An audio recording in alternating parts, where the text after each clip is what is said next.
opening. Welcome back to the Hank's Strange Situation. All right, so if you are not subscribed, thumbs up, ring the bell, all that kind of good stuff.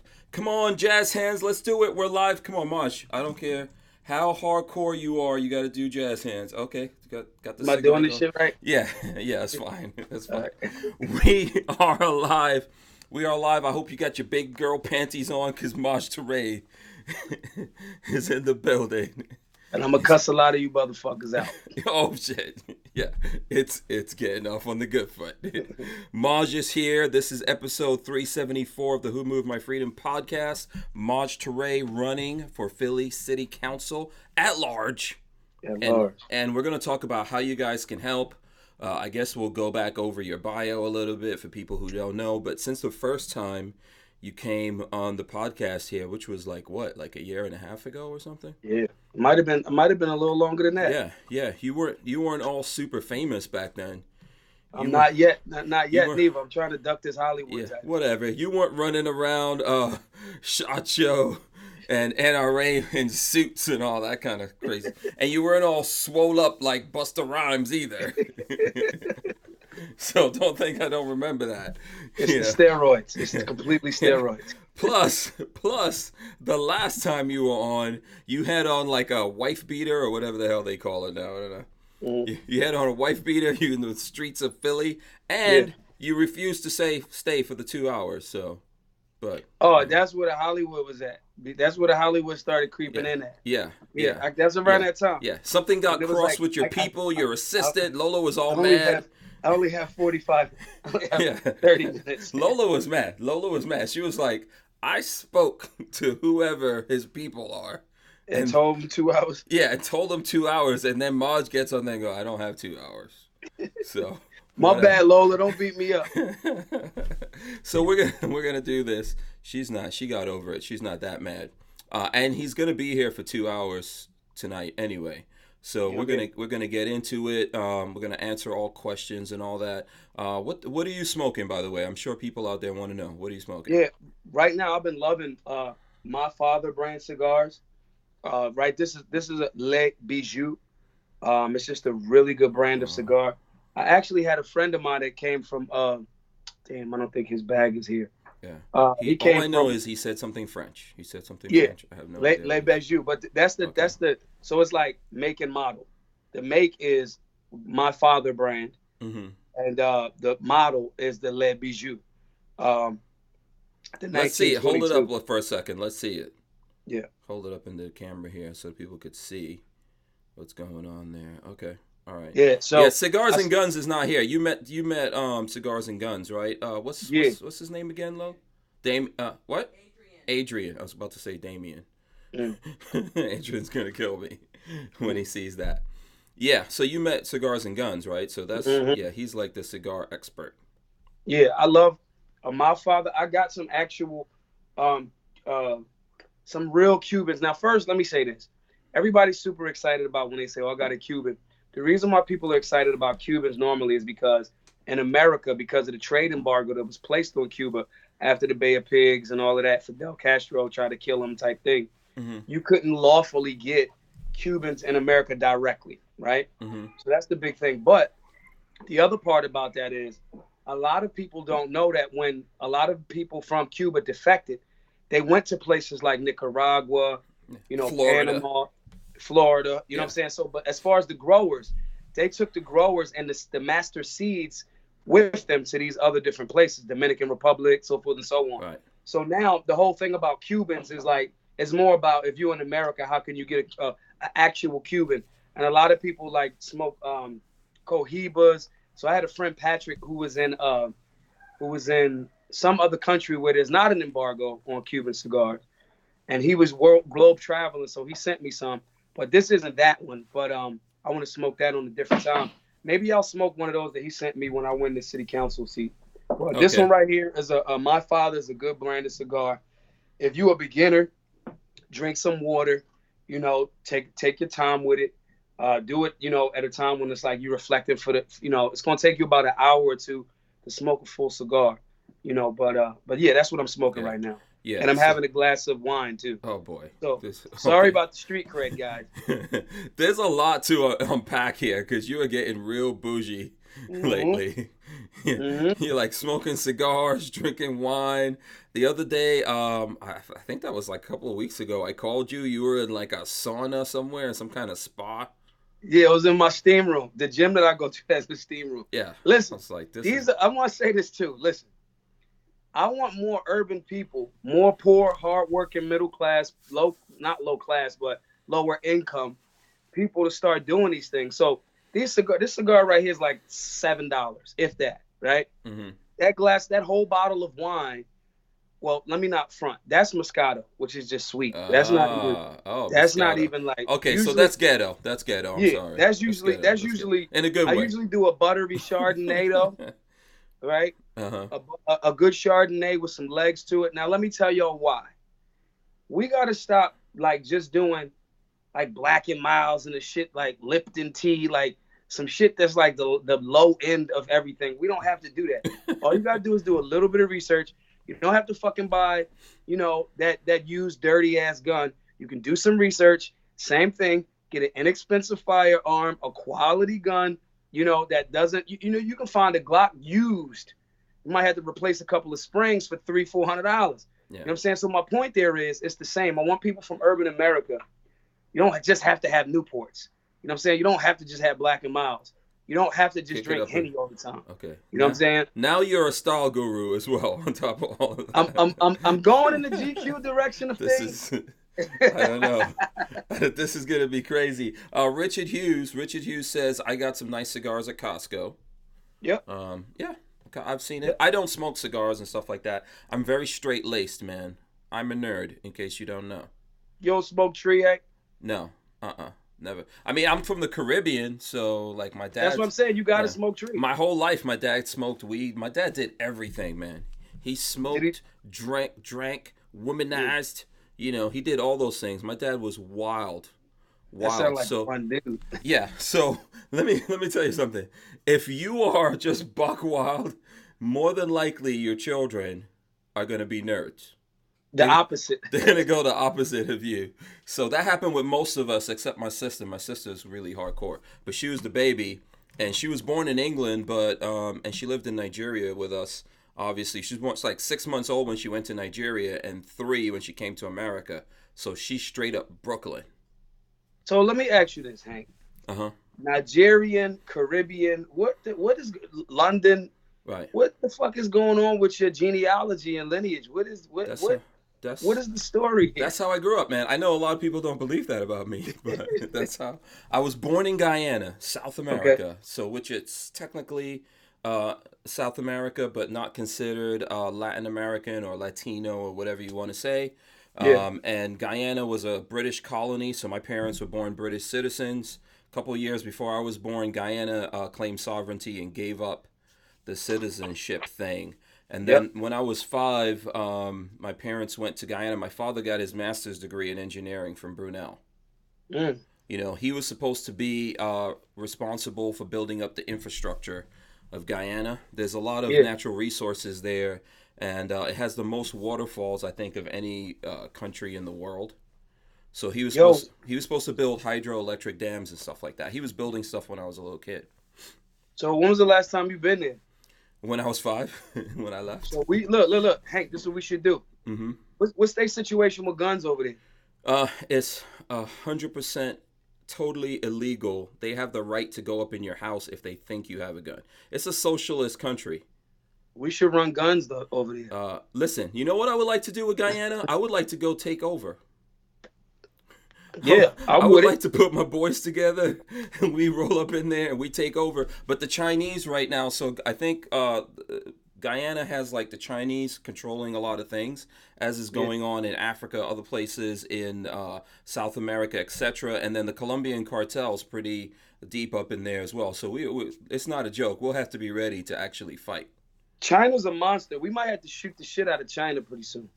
Yeah, we better get ready. You know what I'm saying? Yeah. If they get on the moon and they put lasers, huh? Listen, my Chinese American homies, don't get offended by that. That's a joke. I mean, if they do come over here with the dumb shit, I mean, we with the dumb shit. However, it's a joke. I got to start prefacing.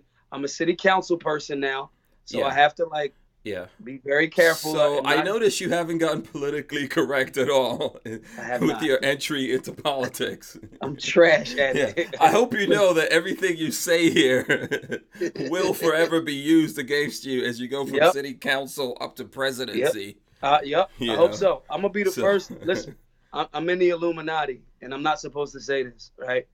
I'm in the Illuminati, and I'm actually going to be the first president of the United States that is libertarian. Okay. I'm joking. No, or maybe I'm not. Yeah, I'm with that.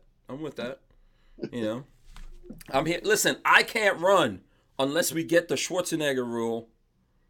You know, remember, you know what that is? Like, everyone always wanted Arnold to run. Yeah. So they wanted to make a rule, but I wasn't born here, so I can't run. Yeah. So somebody's got to run. But I'll take. If I get in there, I can put you in the cabinet, right? Yeah, I'll take like Minister of Defense. Okay, I'm with it. You know, I will drop bombs on right. We might have to drop bombs on China at that point. Yeah. Like, well, sorry. So no, everyone's gonna think this is a conspiracy. Right. I keep telling people. We have to actually go back to the moon. Don't let China put a base on the moon, man. It's gonna be. So look, hey, I don't think that shit ever happened. Oh boy. So you don't think we ever went to the moon? I don't trust government, and I'm highly suspicious of anything that they say. I'm sorry. Until we get back to more of regular people running things. You know what I'm saying? And I think most Americans or people that live in America, you know, want that. They want more regular dudes and regular women in position, because I can just tell the truth. I can be like, yo, we spent how much on what? That's crazy. No. You know what I'm saying? I think right now we got people that's like career politicians that know how to pimp the system, but they're not really interested in like fixing things. Right. You know what I'm saying? So saying that to say, since it's been that way, and it's been that way for some decades now, anything that comes out where they like, if mainstream media is saying that like, this happened, I am skeptical. And I could be wrong. I'm just hella skeptical. I think you're with everyone else. Most of the people in America, isn't there something in the news right now, like CNN numbers are dropping? Mm-hmm. Yeah. Mm-hmm. Because people, what happened was when these phones came out, shouts to Steve Jobs. I'm gonna be very clear. Shouts to the brother that created cell phone technology and touchscreen technology too. Mm-hmm. But when these phones came out, a lot of that silly shit that they was able to pull is a lot more difficult to pull it off now. Yeah. Now, at best, they'll try to make people that's presenting information look like they're crazy, right? Mm-hmm. But the information's out there. So, I'm just super duper skeptical of like everything. Now, when hard evidence shows up, not just footage, when hard evidence and facts show up, I get right in line with it. Mm-hmm. But when it's like too many holes, it's like that movie Us that just came out, that Jordan Peele joint. There was too many holes in the story, and I was like, this movie's trash. I can't trust it. I didn't watch it. First of all, don't tell anyone this. I don't like scary movies. Me neither. I don't spend my money to be scared. That's like getting on roller coasters. Why would you do that? Yeah. Although I like, what's her name? Napita and Longo? Yeah. Something like that. She's cute. Yeah. I like the chocolate ladies. She's cute. Clearly, sure. Lola. Yeah. What's up, Lola? Yeah. Maj is shouting you out, Lola. Yeah, you know. We were just talking about this behind the scenes. We got into a little not an argument, but a little something behind the scenes that you guys didn't see here. We were talking about like Africa and all that, which when you said seeds, it reminded me of that, you know, like how you were talking about these guys left Cuba. Mm-hmm. And I'm just going to set this up for people so they know where we were at, you know, in this conversation. And by the way, there was someone, let me do this real quick, man. Adam Jimenez gave us $5. He says, Hank, your street cred just went up by association. And where's the response to my challenge? That's his 2A challenge. I did. I'm supposed to DM him. Yeah, I did it, and it's in a podcast. I got to take that out and make it a separate section.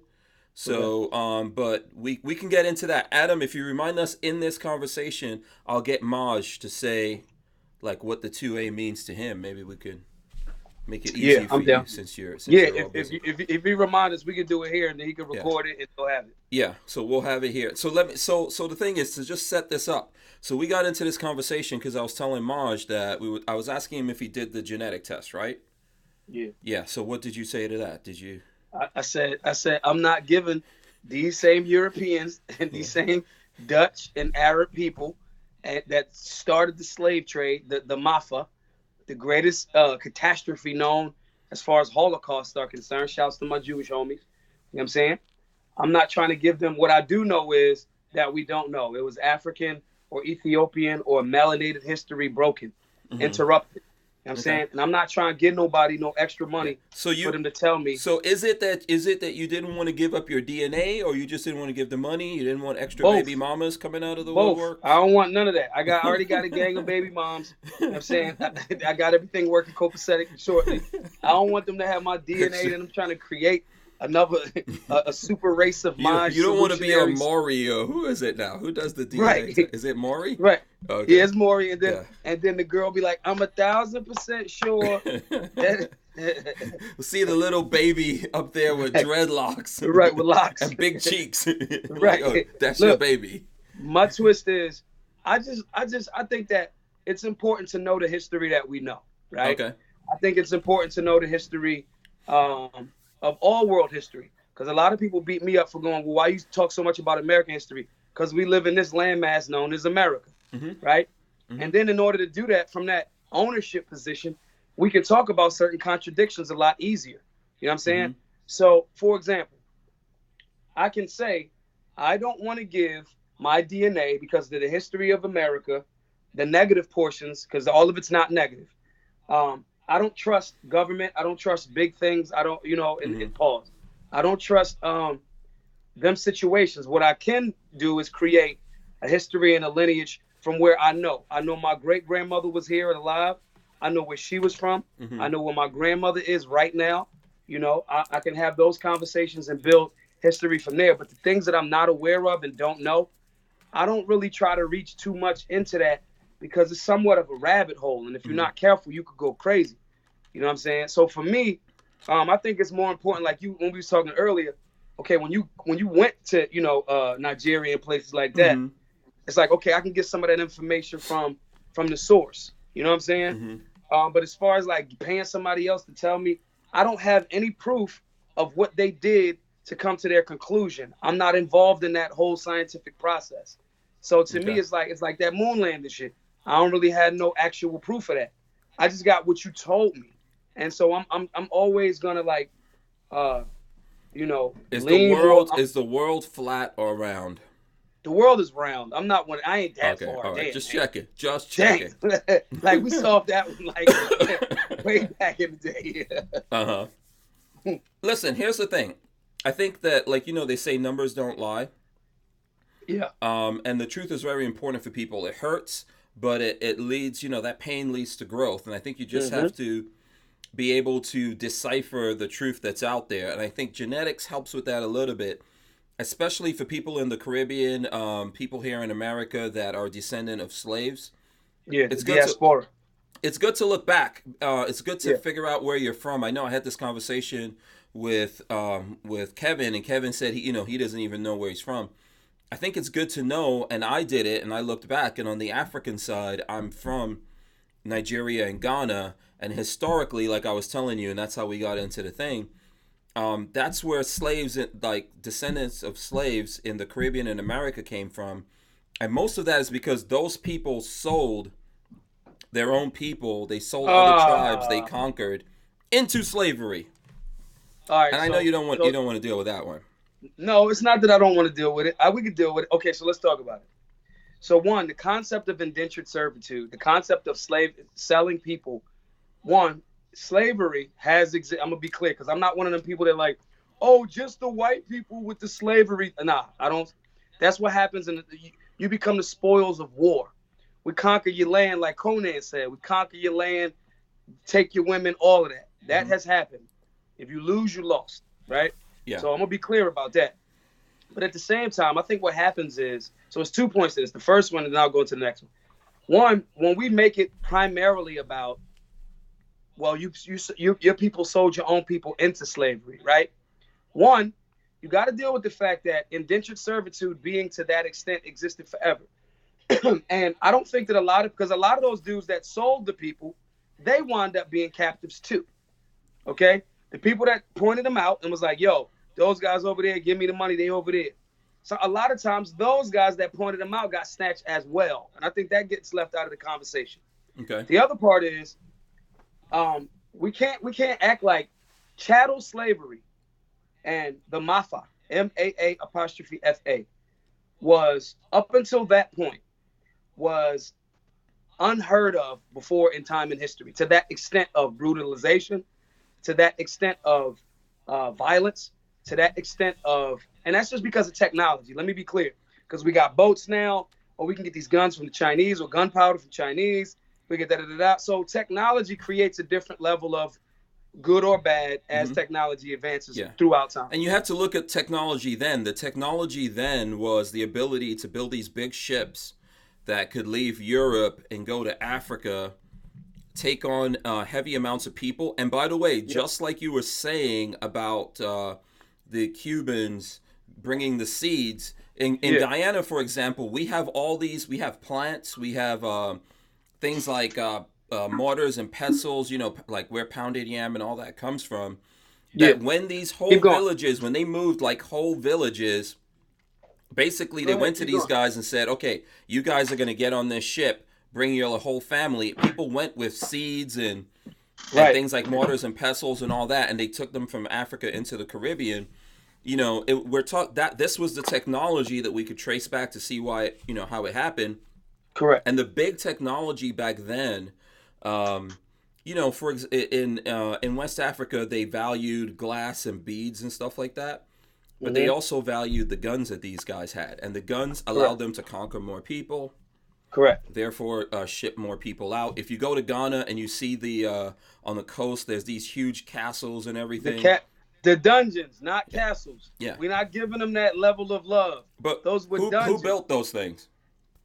So initially we built them, but they were castles at the time. Then it's no different like taking the beaches of Normandy. Whatever's here, if we conquer it, we take that and use it for our own purpose. Yeah. You know what I'm saying? So they were castles, and then they wound up getting turned into dungeons. And a lot of the people that were there, even before they got to a boat, they was in them dungeons or in the basement of those castles for 8 months, a year at a time. I want to show you this real quick. See this right here? The Black Chronicle. This is a put together. Janine got this for me. This is a breakdown of Janine. Who's Janine? Janine's my partner. Okay. So that's who told. I lied and was like, yeah, I only got 44 minutes when Lola had already talked. That was like 2 minutes. Okay. 2 hours. But so this magazine right here is a chronicling of actual newspapers, right?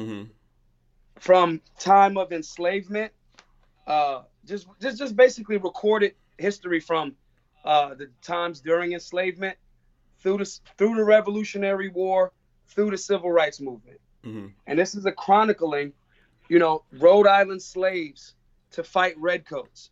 You get what I'm saying? And all of this is history back to Africa playing stalled by war. Washington excludes, then admits black soldiers.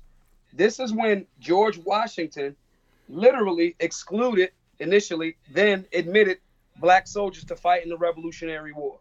So these like blacks win legal actions against slavery, right? These are things that are here. And this is the type of, the slave trade. Is it dying? Right?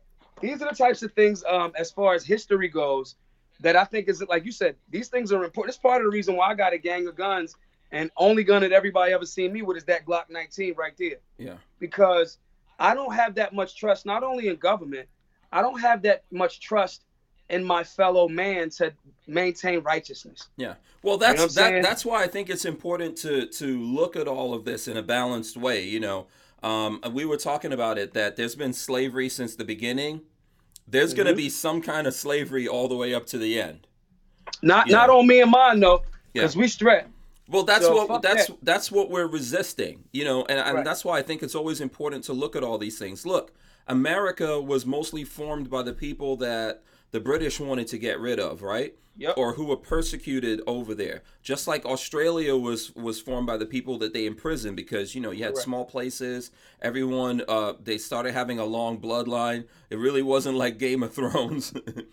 So so they started getting rid of people. That's what formed the people who came here and settled in America. And a Mm-hmm. lot of the Africans who left Africa were basically the same kind of thing, the very strong Africans that were fighting back and all that. And then you had these guys land on the shore, and they had this technology called guns, switched everything around. Those guys Yep. wound up being prisoners, and then sent off to other places in the world. That was actually to the detriment of Africa. That was not only to the detriment of Africa. Again, that was African, and I'm using these words that in terms that we use, American, African, because I got a map in that closet that shows Africa as the continent, but at the time it was at one point it was called Ethiopia, land of the perfect black. That's what that word means, or ether utopia, right? Ether meaning black, utopia meaning whatever.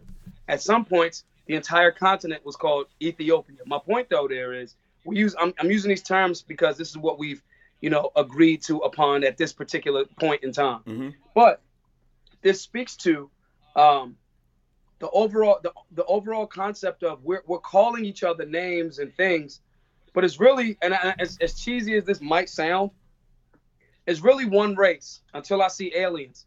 It's like the human race. There's a melanated end and a non-melanated end. That's it. Mm-hmm.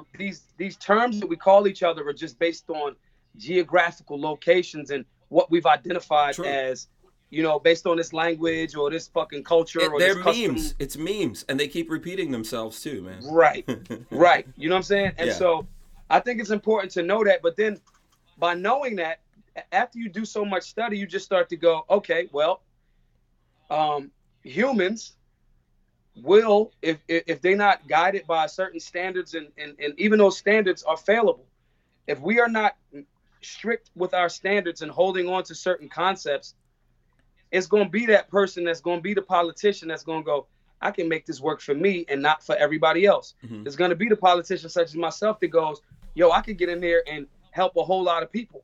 You know what I mean? It's going to be those are human, whether you want to call it spiritual, I don't care. I don't know, actually. Mm-hmm. There are certain characteristics that are, whether they're righteous or evil, there are certain characteristics that are indicative upon the human nature throughout all time. And the only time that motherfuckers get took advantage of is when they don't have the means to stop the quote unquote evil people from asserting their belief system or the thing that they want to do on other people. Yeah. So for me, I'm not this blip in history in America where we got like air conditioning and like Wi-Fi. That is not the vast majority of time and world time. In world time, it's war and conquest. We just comfortable in the space that we in right now because we got like Starbucks and shit. Mm-hmm. You know what I'm saying? But that is not in the sum total of like world history since humans was like rolling around. Yeah. It's always been somebody. But it's always been a master-slave relationship. Yeah, and I think in a lot of ways, all those things, and I'm not sure. Look, we all partake in it, right? A lot of those things are the bread and circus that the Romans talked about, right? Mm-hmm. Those things that everyone has to have. They have to be able to eat. It needs to be something that's fast and free. That's what bread was. Yep. Today, you've got McDonald's or whatever making us, and me included, all fat. Fucked up. And then the circus was what? Back then it was, the gladiators and whoever they threw into the Colosseums to fight each other. Today it's Game of Thrones and whatever, and this, all these things, what we're participating in now. That's what keeps people pacified. The thing that allows you to not be enslaved is the technology that allows you to defend yourself and fight back. And whenever that's limited, that's what people have to think about, right? Because whoever has it will control everyone. However you want to put it, whatever skin color, however whatever race you want to put it on, and whoever does not have it will be the slaves. Period. Correct. It's that simple. It's always every relationship is master slave. Sometimes I submit when let's say if my team go, This is how you know I'm in the hood. You hear that? Is that an ice cream truck? Yeah. What time is it? You're on the same time as us. Yeah. Oh, okay. Yeah. Ice cream They out truck there. rolling through. They Yeah. out there. Yeah. We just have to remember that. And so for me, it's like I don't submit to any of the rules that the quote unquote ruling class or elites would try to have us just like inception us into believing. Mm-hmm. I don't care about this current, this is the rule, and we say, because let's say tomorrow, right? In that closet right there is a bunch of ammo. Mm-hmm. You know what I'm saying? There's a bunch of things in that closet. Mm-hmm. If tomorrow the zombie apocalypse happens, let's just throw it out there. All of them rules that you're talking about, and all of those, like, you're not even going to pay attention to stop signs anymore. Mm-hmm. And red lights. Oh, lots So of what things go happens out the when- window, man. All of that goes out the Yeah, window. And I just morality, want to have all whatever of the you most think it effective, is. Uh-huh. Right. I might have to, I mean, this happened in America during the starving times. Mm-hmm. You know what I'm saying? Like, where they had to, like, I got a book over there, I forget the name of it. But anyway, there were times where even when people, and they were colonizers, be clear, they killed and conquered. That happened. But during that time, it wasn't all even peaches and cream for them. Because the Cherokee, the Pawnee, the Sitting Bull and his squad was going through like, yo, we gonna kill you. And I'm not mad at them either, because how y'all just show up on boats trying to just take shit? You know what I'm saying? But they were outmatched because they had firearms. That's just it.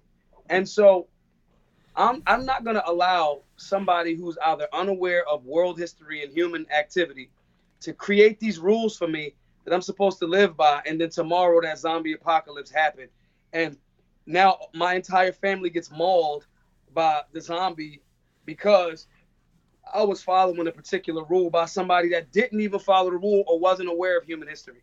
And I think that's the most important thing.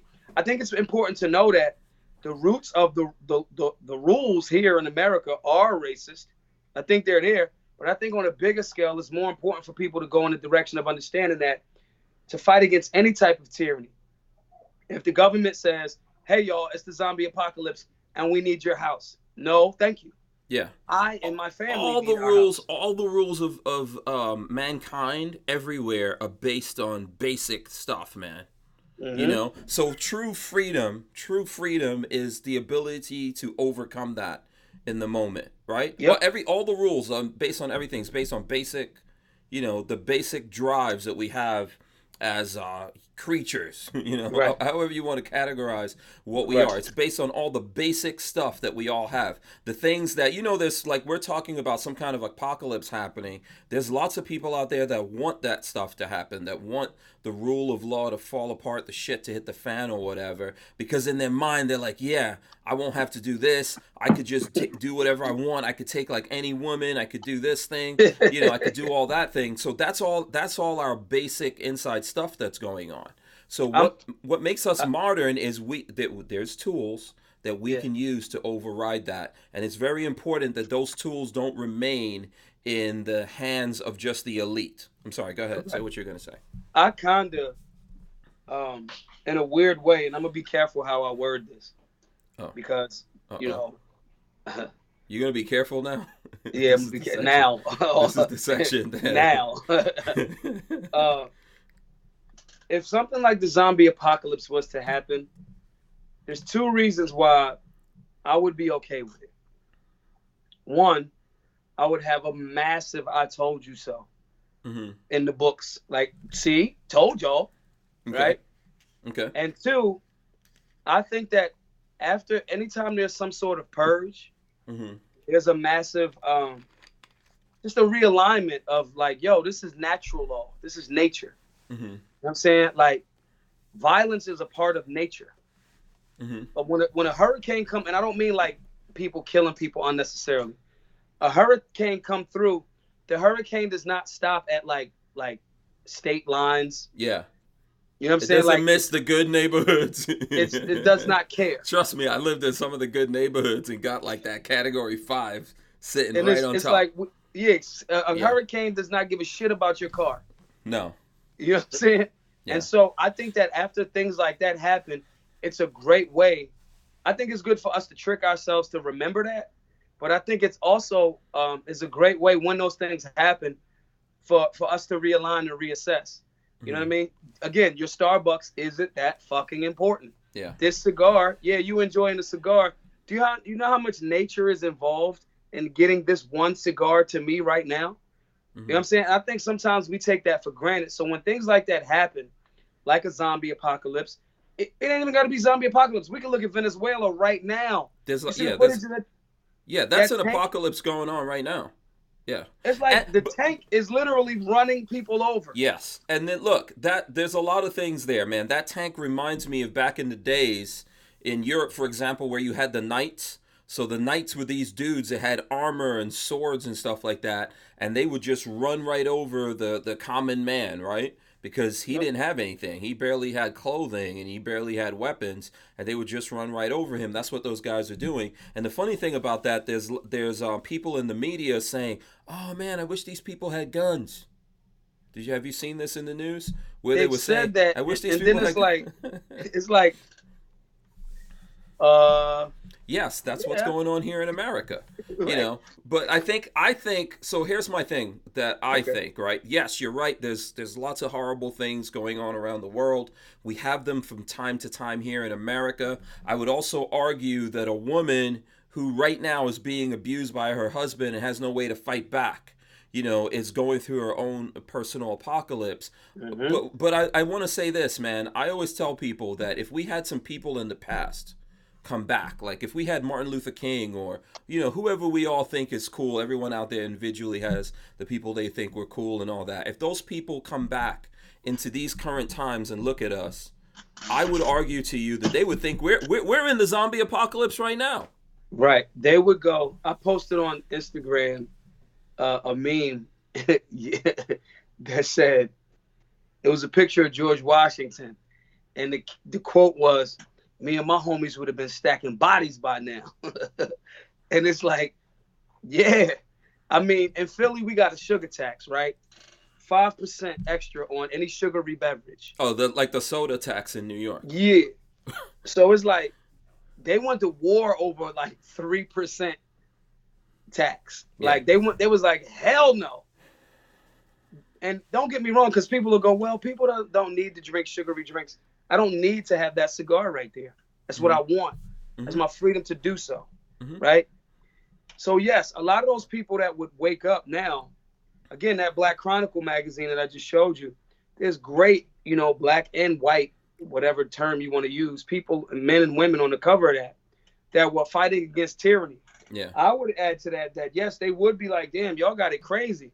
But I think they also would go, yo, you guys have so many opportunities and advantages that you're actually not taking advantage of. I think they would think that we're weak. I think that they might pity us. Okay, look, technology probably would look crazy to them. It might look like some aliens or something. But the technology, I think, is making us weak. And they would probably look at us like you just said, man, how the hell are you guys dealing with this? Right. How are you, you know, did you guys forget that we put into the Constitution shall not be infringed? Right. It's almost like saying, I want to kind of like have that conversation with one of them and like really, you know, for them to say, I feel like they would like I feel like Malcolm X would like literally be like, one, we've never heard Malcolm cuss before. I think if Malcolm X was here right now, he would be like, what the fuck, bro? Like, what the fuck? Like, on one hand, you have all of these freedoms to walk around, but you're so mentally weak and enslaved that it doesn't matter that you have, you know, these awesome tools of technology because you kind of like bitch made. You know what I'm saying? So I definitely think that a lot of people, especially in America, are very marshmallow. Very marshmallow. Easy to grab, easy to squeeze, crunch, and easy to eat up. Yeah, compared to the founders, compared to the people that fought through the Civil War, compared to the people that fought in World War II, compared to the people that fought in the 50s and 60s. Tubman, yeah, hells yeah. Compared to fucking Nat Turner, compared to Sant Leoverture, who had, you know, he had compromises too. compared to Denmark Vesey, compared to Lumumba, compared to Nasser, compared to Nkrumah, compared to Gaddafi, compared to all of these people. And I know mass media puts spins on all of these different people, compared to Dr. King. I know personally that I'm not strong enough. I know that I'm not strong enough to resist somebody like putting their hands on me. Yeah. I have not developed that skill set. Mm-hmm. I do not have the skill set to turn the other cheek if somebody was to hit or spit on me. I don't have, that is a weakness because, it's just the skill set I don't have. And that's a certain form of weakness. I have a skill set to make fun of things like when people talk and say stuff or be corny. I have that skill set. But as far as like turning the other cheek, that could potentially be a liability for me. Mm-hmm. You know what I'm saying? Yeah. And so I absolutely think that they will go like, cause you saw my stepfather's from Jamaica. He's from Kingston, right? All right. ERD. Exactly. Yeah. And it's like the stuff that he do, I'm like, damn, bro, damn. And he's like, you can do that too. And it's I have to sometimes be reminded. It's because like some people will be like, I sleep, and Janine tells me all the time, you sleep too much. Mind you, Janine's from like Trinidad. Mm-hmm. So I don't have so people say, oh, you seem to be up at 4 a.m, or when do you sleep? Or so now I might sleep at weird times than the general public, but at the same time, it's stuff we got to get done. And I look at people like Janine, I look at people like, my grandmother that had this insane work ethic. My grandmother had 11 children, like 11, like no epidural, mm-hmm. like none of the stuff, And so it's like, you almost kind of like no maternity leave. Right, no maternity leave. It's like, all right, you had one, come on back to work. Yeah, get right back in there, make that money. Right, get back in the game, kid. Yeah. And so I think that is a testament to us to look again, going back to the conversation about looking at certain parts of our very recent history and the great soil that we come from to evaluate things and go, yo, I could do that too, and push forward because we do have advantages. There's a reason why people is coming over. The migration, immigration, and migrant thing is such a big conversation because America does have certain freedoms that other parts of the globe may not have. Now, we may not have, we got other traps in America. Mm-hmm. However many of the foods that we have in America, the chemicals, they're like banned in like a gang of other countries. We got more traps there, mm-hmm. right? With the laziness trap, with the chemical, you don't even know what chemicals you ingested trap. Yeah. I think just the comfort, just the comfort is a trap for us. Yep. Just the comfort. I mean, just to think about it. So, for example, one of the things in the news, and I'm not trying to get super into the news because I do want to talk to you about what you're doing. By the way, anyone that's watching right now, we're kind of like freestyling on our conversation. But if you want to know how to support Maj running for Philly City Council, in the link of this video, you guys can, in the description of this video, there's links and things like that you can get up on there and help Maj. We're going to get into it here in a second. But this is the thing, man. Like in the news, right, is today they deplatformed Alex Jones, a whole bunch of people. Farrakhan is on the list. There's people on the right, some people on the left. Milo, they deplatformed all these people on Facebook and or Instagram because obviously, Facebook owns both of those things. So they might have already kicked people off one or the other. So they now either did both or whatever you weren't kicked off of, they did it. And we're mad about that, right? But here's the thing. The people that came before us and had to fight fight for civil rights or fight in World War II or fight in Vietnam, like my godfather, and we could just go on and on. Some deplatforming would be bullshit to them. Mm-hmm. They were like, oh, really? You worried about a goddamn phone, boy? Yeah. You worried about a Twitter account? Yeah. So yes, but again, that technology conversation. Mm-hmm. I have the ability, as we're talking right now, some of the people are going to go support the city council run from all over the world. People from all over the world are watching this right now. Mm-hmm. So that's a different weapon. That's a different form. That's the reason why, those Zuckerbergs and those people like that will they'll say on one level, they'll say free speech as long as it's not unlawful, mm-hmm. right? I believe that. What is that though? What is that though? Like free speech with caveats? I'm sorry. Go ahead. Free speech. No, free speech and outside of like, okay, we can't have you like Shout fire in a theater. yeah, Okay. or pedophilia or whatever. Absolutely. Okay. Yeah. Right? That lane of, all right, do that on your own time. You can talk about it, but we don't want the sexual deviancy towards minors on our thing. I'll accept that one. Yeah. Right? Right. Now, if y'all guys want to make your own website for like whatever weird thing you into, do it. Right? But so the contradiction for them is they say free, free, free. They're blocking my Maj for Philly.com website on Twitter. Mm-hmm. You know what I'm saying? And so it's like, come on, y'all. The second point to that is, instead of talking about it, I think that those platforms, a lot of them, Facebook is a publicly traded company. I think they're making themselves very ripe for an antitrust lawsuit. Yeah. I think I agree with you on that. I think that they're always looking at the political, what's going on in politics, the weather vane or whatever of politics. Yeah. And if they had political cover, they would outright ban a lot of people. Right now, they're probably just testing the fences, you know? It's a dry run. Yeah, it's a dry run. I think, and it's going to happen. If people think that politics isn't going to flip or couldn't potentially flip, you should be prepared for it every day. My personal thing is, and I'm not saying it should happen, right? Because the people that we mentioned, I don't agree with everything those people are saying. But to my understanding, none of those people are getting into, you know, what we were just talking about so far as the bad things. They have political feelings. They have maybe some opinions that hurt other people's feelings or whatever. Right. But they kind of like they should have the ability to have a soapbox that they could get on, and we can know where they stand, and then we could choose whether or not we want to follow them, even if it's just because sometimes we follow people that are on the opposite side of something just so we can know where they're coming from.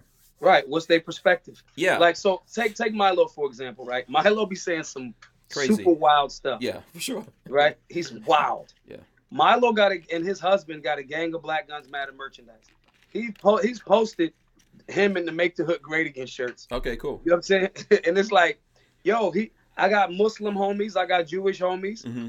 We can I converse. heard Milo's into the brothers. So yeah, he is. Yeah, he is. Yeah, he tried to shoot his little flirt shot. Okay. You know what I'm saying? And my thing is this. Mm-hmm. I'm handsome. I'm attractive. That's great. You're allowed to express yourself. I'm allowed to go, come on, bro.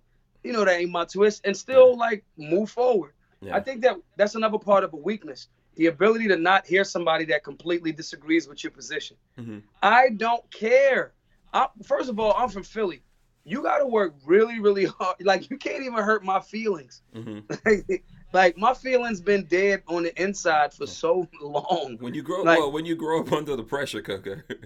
Right. It's like our greeting to each other in Philly since young people is, "Sup, dickhead?" Mm-hmm. Like that's a greeting for someone that I actually care about.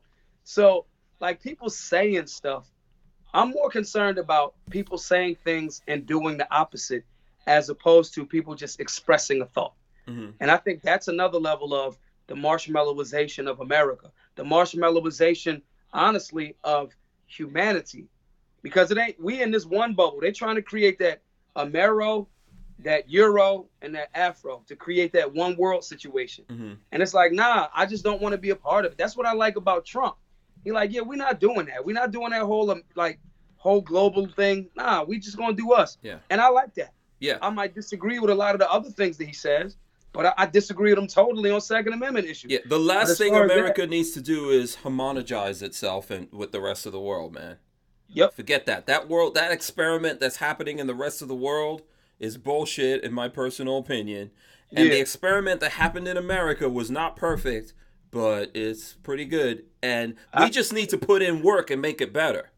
And we need to make sure that all ethnicities that are under the American banner, all nationalities, need to make sure that they snatch in their own lane of advantage under that banner. Mm-hmm. And stop going. I know the history, but at the same time, the Second Amendment mine, this country mine, whoever the old racist dudes that don't like it, eat a dick. I don't care.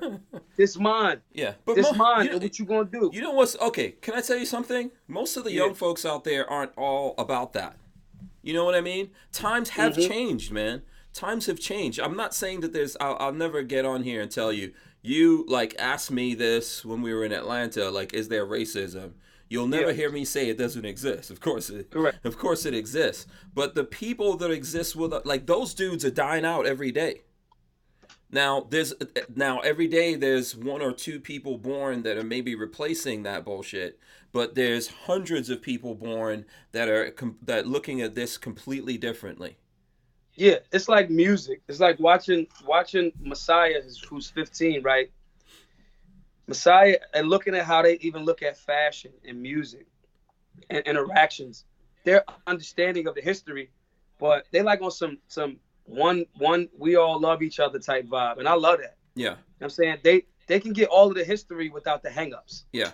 You know what I'm saying? And I think that's dope. Yeah. That's extremely dope. And I think we should cultivate more of that. Yeah. The thing that's missing with some of them, not all of them, because I keep telling people, like, my kids, I have 18 and 19-year-old. I would very safely consider my kids to be conservative. Mm-hmm. And I've never even pushed them in that direction. It's just them having access to the information. Yeah, they say crazy stuff to me. Like, were you at NRA? No, I don't fuck with them. Oh, you don't mess with them. Okay, so I went, but I don't go to, like, the big rallies and everything. And Lola and I got back, and my younger son is like, "What's up with that guy throwing a phone at Trump? What is that nonsense?" I didn't even know that happened. Yeah, you know, I didn't know it. Yeah, I didn't know. Yeah, so somebody threw a phone at Trump. Yeah. I guess Trump came in, did a speech. I never go to that stuff. I know you've been before because you hobnob with the upper elites, the Illuminati, like you said. I'm in the Illuminati. Yeah, I've Illuminati Maj. Yeah, I've never been in that. But yeah, apparently a guy was in there getting drunk. He took his phone and threw it at Trump.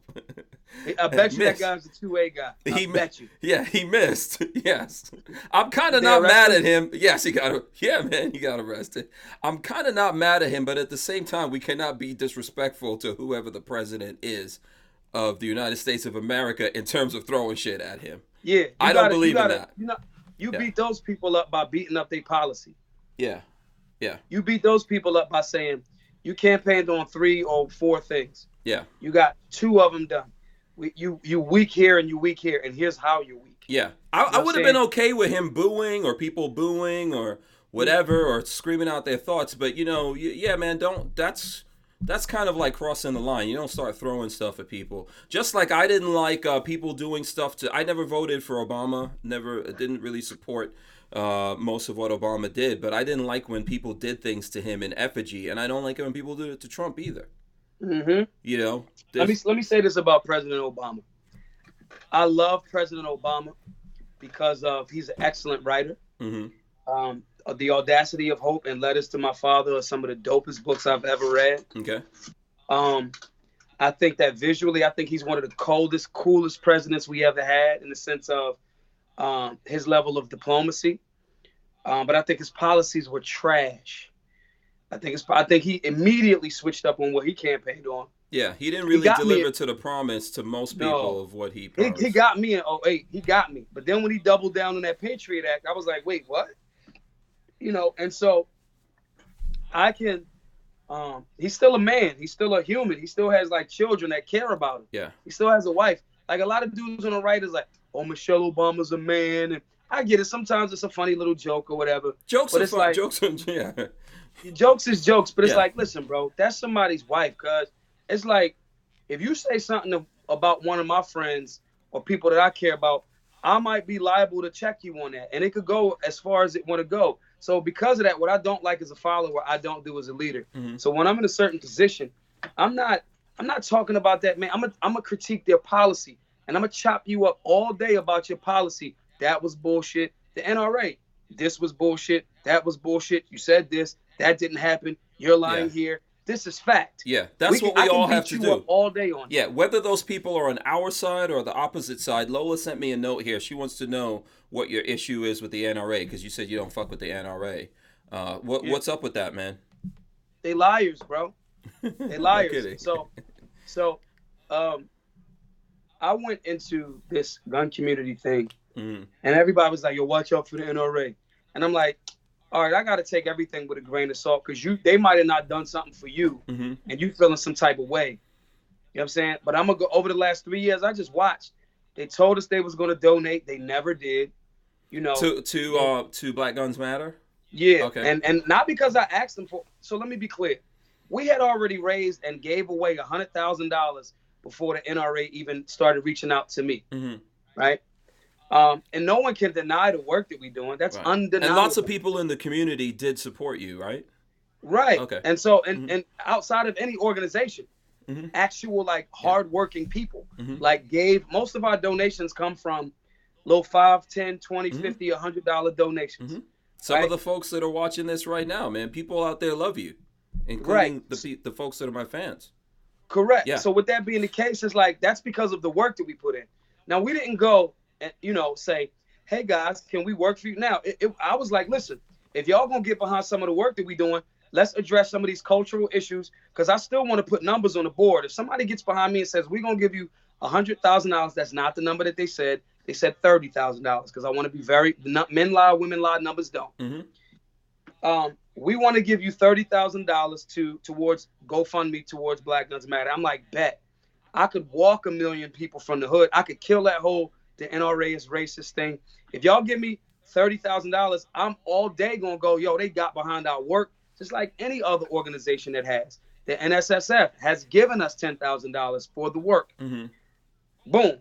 With that being the case, they said we're gonna give you $30,000. They blew smoke the whole time. What they did was they sidled up next to me, which is also what Noor did. They donated. Noor actually gave money though, right? They sidled up next to us and they started emulating a lot of the work that we do. That's why now over the last year, you're starting to see Noor show start changing and making it look like he's actually doing work in urban areas, right? He's not.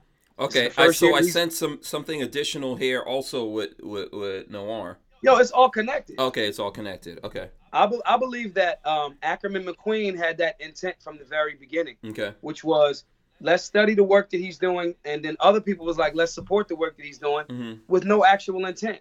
Okay. And take me and I'll give you and so, some people could say, well, that's the reason why Maj don't like the NRA, because they didn't give him money, right? Yeah, but I'm disappointed by that, because I think lots of people that did support the NRA and gave them their money, me included, would have wanted them to support what you were saying. That's what we would have wanted, for them to go, look at this guy, he's cool, we vetted him, let's give him some money and help him get him out there doing what he's doing. Y'all gave, in 2016, they gave President Trump $30 million to get him elected. $30 million to what they spent on that. The NRA gave $40 million in 2017 to Ackerman McQueen. That's $70 million, okay? What advances have we gotten in the Second Amendment for that 70? Where's the return on that investment? Yeah, it sucks. And they could have gotten lots of people, especially in the community that you address, that you communicate with, that you're a bridge to. They could have gotten those people over on our side, realizing why you have to fight for the Second Amendment, why you have to know about the Second Amendment, know about your gun rights, know about the laws that affect you, put you in jail, and think about who the hell you're voting for. Because y'all are not doing it in urban America. They are not. They have not been. They are not. Have they done certain instances and cases? Did they assist in helping with the Otis McDonald situation? Yes. Did they assist in helping Shaneen Allen? Yes. But we don't need these one-offs as photo ops, and that does not take away from the work and the assistance that they gave those people. In order to push to get this back in where it's supposed to be, we need a mass movement of urban centers that are primarily people of color to get in alignment with that. And that's the thing that I was willing to be because of the work that we already was doing with Black Guns Matter, right? Right. And they said $30,000. So do you have some proof of this? Was this just by word? Do you have some kind of communication? Yeah, and that's the trick. So that was the old trick. Now I got all of the texts between me and Millie Hallow. Okay. Millie Hallow's the lady that letter that Wayne LaPierre wrote toward the board of directors. The lady Millie Hallow, that's whose phone number is in this exact phone that I'm talking to y'all on. Okay. All of the texts are in there. Everything that I'm saying, I got documentation proof. I just, at this point, it's like, y'all not interested in doing that. And that's fine. That's fine. You're interested in catering to your 5 million members. There's at least 100 million gun owners in America that we are aware of.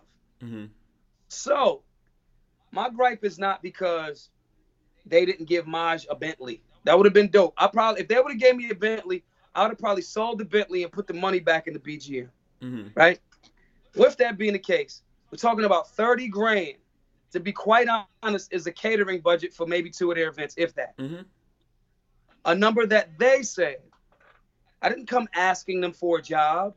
Mm-hmm. The problem is they were never interested in actually doing what they said. So is there a reason why they didn't follow up with that? So the rumor, that what they'll try to say is, oh, well, Maj was the convicted felon for rape because of that false rape accusation.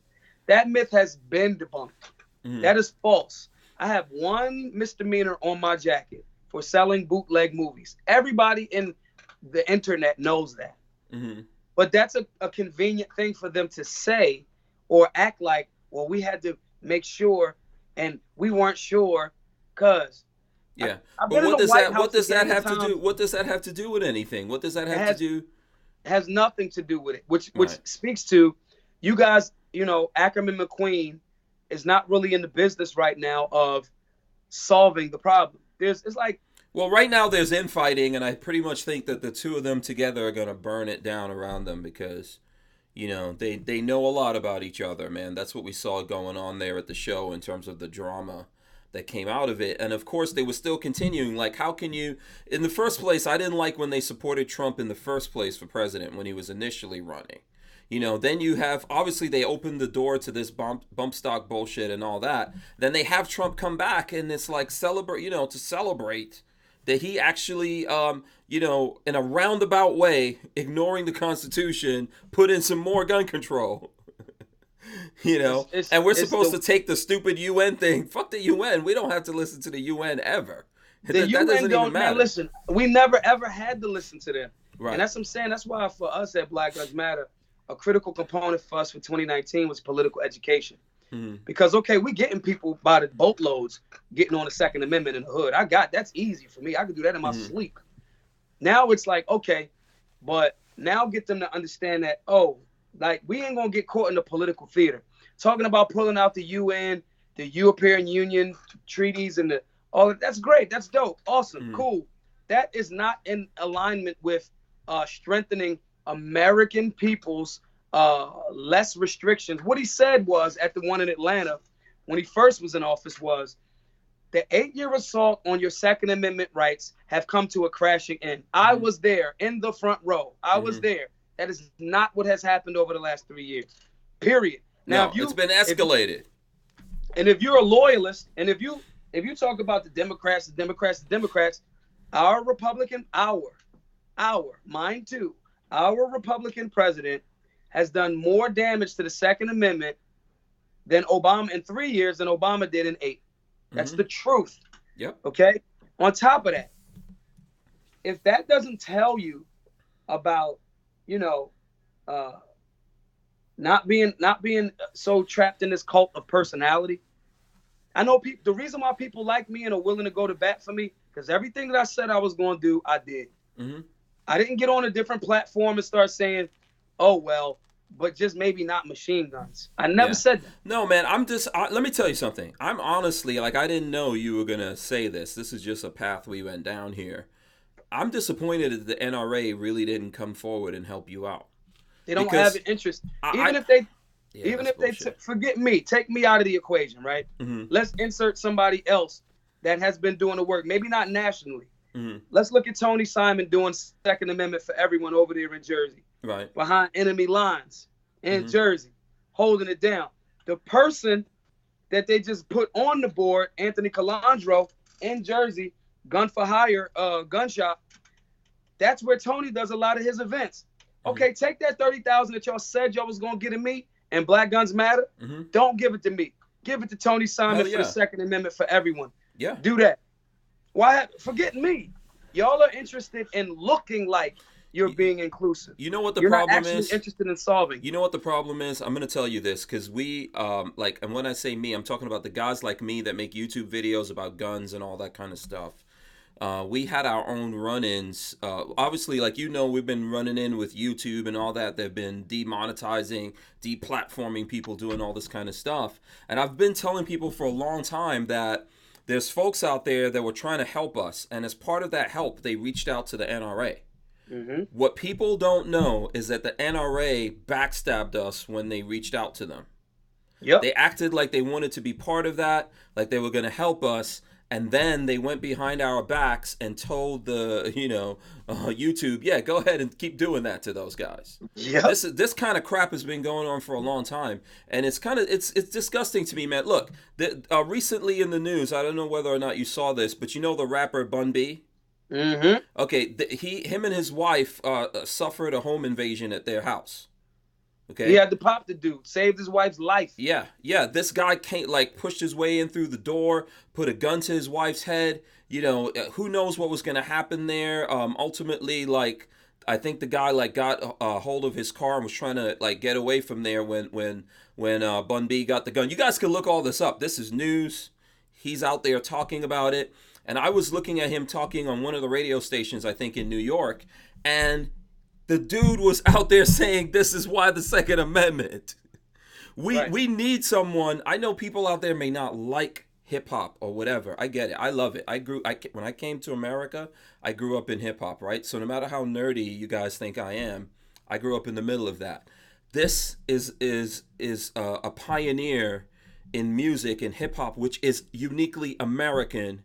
That's telling you that he believes in the Second Amendment and he exercised his Second Amendment rights to save the life of his wife and himself. And who the hell, how come there's no one out there to reach out to this dude?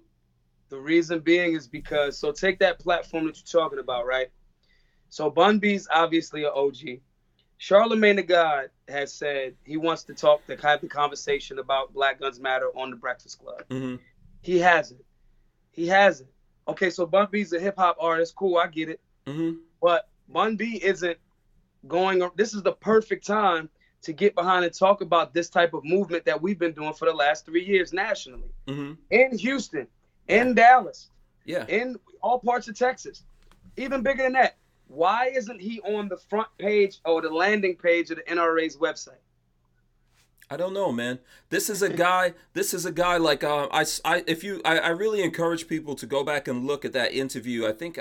What's Charlemagne the God on Hot 97 or 105? Yeah, Power 105. It's the Breakfast Club or something, right? Go back and look at this. These guys are talking about everything that happened to them and how they almost lost their life, how they got into a shootout with this dude, how he hit the guy, and he actually was able to go out there and rip the mask off of the guy. I think he still got away, and then they caught up to him because he went to a hospital or whatever.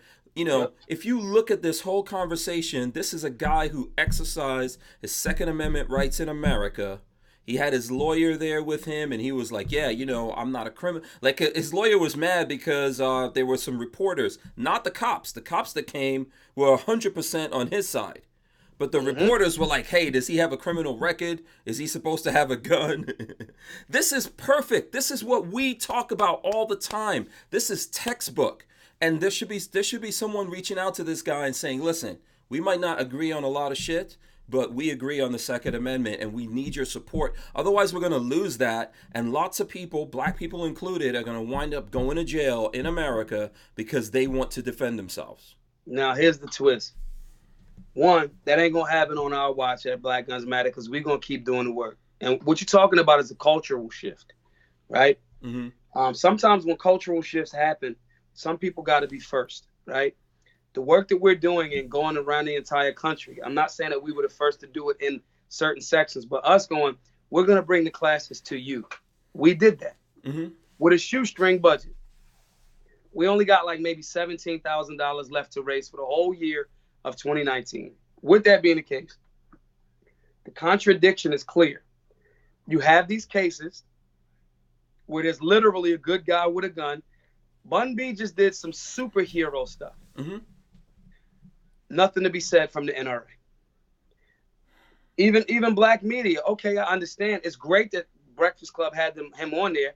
That's the beginning of having a bigger conversation. I'm open to making sure that we're continuing to push that, and then we can have the conversations about the 300,000 to 2 million or 3 million defensive gun usages every year. Mm-hmm. Every year. These are crime stats, the CDC, the FBI stats. It's not me making it up. Mm-hmm. So I think that was a good step in the direction. But then I got to call out all of those people, and y'all can tag them. You got to ask Charlemagne, a guy like, damn, why Breakfast Club ain't have Maj on yet? Why y'all running all of those Democratic? They definitely they have a political leaning. Yep. You know, but we're the ones that are supposed to look. They have their political leaning. I get it. Mm-hmm. You know what I'm saying? Like, I understand where they're coming from. That's why we have to create our own things instead of fighting for it. And we have to get out here and we have to help each other. We have to support each other. You know, we have to include each other. We have to try to make, you can't like be sitting there thinking, oh, I don't want to make Maj bigger than me. That's bullshit. I personally I don't think like that. I want you to be huge, man. You know, I want you to go out there and take over the world. All of this is bullshit. I mean, and this, like, even on the flip side, right? It's like what happened to Nipsey, right? Yeah. Nipsey Hussle. That's on the flip side of that, man. And I know you were gonna. Did you do something in LA after that, or? I was there last week. So okay. when he died, when I got news, some of my friends text me. Some of my friends from Houston, excuse me, text me when it happened. When people was like he got shot, they was like, yeah, he gone, bro. You know, and some of my friends from Cali hit me up too, and we had the Compton and Inglewood classes last week, or at this point maybe 2 weeks ago, and I went over there, you know, to pay respects. I had already been to, you know, the Marathon store and the stuff that he was doing. Now here's the other thing. That's the flip side. Because he was a convicted felon, and clearly he's now a benefit to society. Clearly. He and his friends, the felons that he hired to actually work the actual location that was his building, they couldn't carry. No. He couldn't defend himself, and there was no one there to defend him. And so now a dude who was actually trying to change the whole composition of this neighborhood, he's not here, and then the asshole who's trying to like deep dive into being a gangster and all that type of shit, that dude's still here. And now we're gonna like feed this guy forever because I know California is not gonna execute him. I mean, what the hell? Here's the other funny thing about it. So when watching the footage of him being murdered, so usually in a shootout, you know what happens. As soon as the first round go off, if it's a gang of people, everybody scatters. Now, if you're the shooter, you're anticipating return fire. The dude turned around and ran away and had time to go like, oh, there's nobody returning fire. Was able to come back, stand over Nipsey, shoot him, walk away, come back again, shoot him 2 more times, right? Kick the body. Yeah. Well, that's because he was actually cursing the dude out. No, he didn't curse the dude out. He told the dude earlier. No, I'm saying when he started shooting him, he was like saying something to him, like he was telling him you're a little bitch ass, or something like that. He should have been able to defend himself, man. If you could talk, you should be able to defend yourself. This guy shouldn't be able to. Even if like a shooting happened and you got caught off guard and you're still alive, if that dude walks back to you, you should be able to pop him a couple. Let me say this, and I'm gonna be very clear about this. Primarily the reason why California is in the state it is in regards to the Second Amendment is because of the NRA's leadership at that time with the Mulford Act. I'm going to go as far as making a stretch of saying outside of the scumbag that did it, if the NRA doesn't push for those rules back in the day because of the racist leadership at that time, that when the Black Panthers were exercising their Second Amendment rights, that probably means a lot of people would have been in a different space, and not only Nipsey Hussle, but other people would be alive because they would have the means to defend themselves. Yeah. This is, I don't know, man. People might think we're trying to make a bridge here that doesn't exist. But this is like, the Second Amendment is a responsibility that people in America need to learn from the time they are born. When they start talking, when they start walking, they need to learn this. It builds responsibility. You know, all these things that we're doing in America, creating all these laws to criminalize people, that's how we're winding up here. When people just want to be businessmen and be able to hustle and do something, we're making everything that they do criminal act.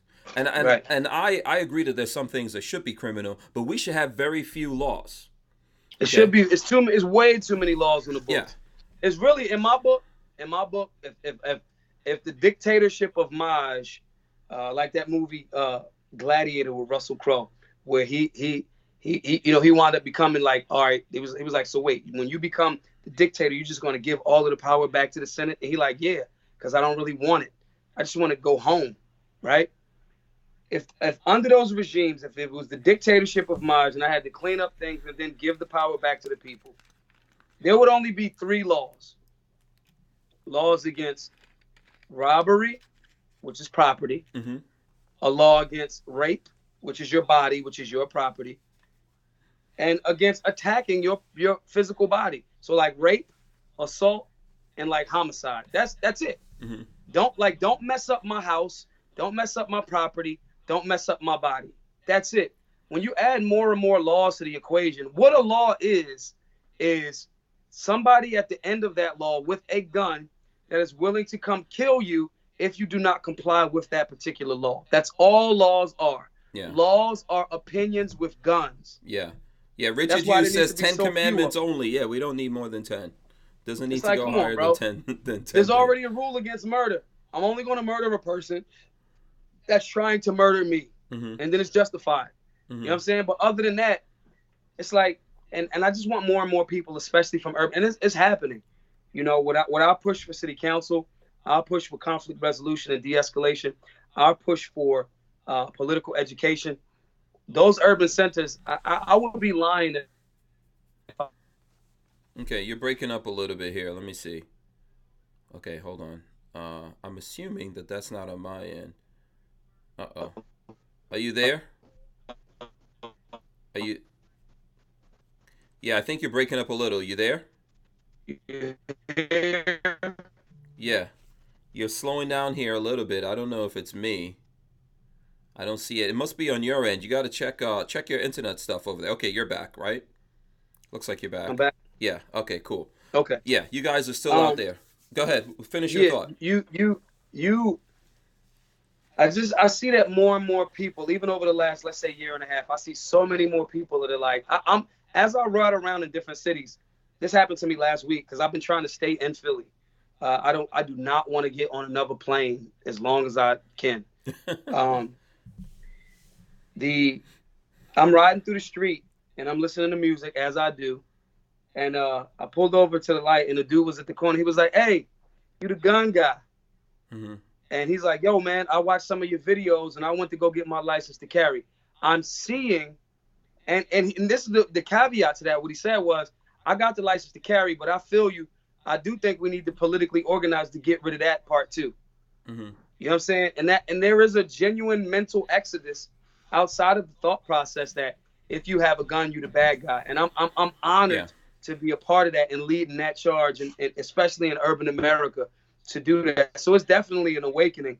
And unfortunately, these types of things, like with Nipsey's death and countless other men that have gotten there, like they may have not been a famous celebrity or new Jay-Z or own, businesses, but men that came home from jail that changed their life. But when you got beef with somebody, just because you went to jail and changed your life, you come home, they don't care. Like, you still the person I want to shoot. Yeah. You know what I'm saying? So there's been countless other men and women that have lost their lives for the lack of the ability to lawfully, defend their life. That's why I'm a proponent of saying, listen, when the felons come to our classes, okay, they can't lawfully go into the range component of it, but I want them to bring their family members. I'm not going to tell a felon that's changed his life around that he shouldn't have the means to defend his or her life. That is a falsehood. And that is a direct contradiction. The Bill of Rights are a list of rights that are granted by your birth, not granted by government. And I think that's the next phase of making sure that our elected servants understand that. If you're pushing for more rules that are in violation of human rights, you are not fit to serve the people, period. Yeah, hell yeah. Now, let's just pause there for a second. Got to do a couple of things. Looks like the connection on your end is slowing down, so we got to get the people, whoever's in the house, to get off the internet or whatever. Okay. I don't know if that's slowing you down. Let me tell some people to. Yeah, I don't know how many phones you got going right now. That's the funny thing. Is it still slow? It's a little bit. You're coming in a little bit broken up. Okay. So if we could do something about that. The other thing. Hold on. Yeah. Go ahead. Okay. Y'all hop off the internet real quick. Yeah. We got like about 40 minutes and then we'll be done here and they can get back to it. Okay. Yeah, so the other thing I want to say, like, we're going to get into talking about you running for office now. I think that's a good segue. And I did want to say, though, even though the NRA has not supported you the way that they should have, I know GOA did come out here and endorse your run for Philly City Council, right? Sure did. Yeah. Shouts to Eric Pratt and the squad over there. Shouts to Jordan Stein. Mm-hmm. Shouts to Tim from Military Arms Channel that reposted that. And I'm saying this because the beauty of Black Guns Matter is I don't really know who don't like each other, I don't know. So I'll be shouting some people out and then motherfuckers be like, yo, he doesn't like him. And I'm like, oh, I ain't know. No, but those guys you mentioned are good people. GOA's good people. Right. Jordan's a good dude. Right. Mac is a good guy. I saw him at the NRA show. Mac is a good guy, man. I think that Mac is really he's very passionate and he's trying to change things. Sometimes his passion gets him in trouble, just like you, just like me. Yeah, it's what happens. Yeah, that's what happens. But he's a good guy. GOA gave us love. Mm-hmm. Hopefully, some of the members of GOA can donate to the campaign. I'm up against really rich people for this city council seat. You know what I'm saying? Mm-hmm. And I'm kind of internet famous. However, I'm not Kardashian famous. You know what I'm saying? Mm-hmm. And I don't have Kardashian or these developers that's trying to get on city council. I don't have a paper. You know what I'm saying? So with that being the case, if everybody that's listening, if you agree with some of the stuff we're talking about right now, shoot over to maj4philly.com. Donate. The maximum donation that you could give is like $6,000 as an individual.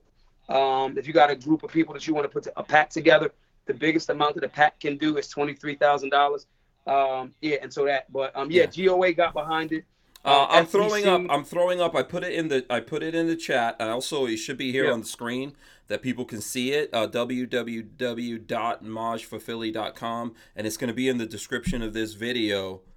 Please, people, go out there and help. It's going to take money to actually get this seat. Now, you're running for city council at large, right? I know you were going to say something. Complete that, and then tell us a little bit here about the whole process and what you're running for.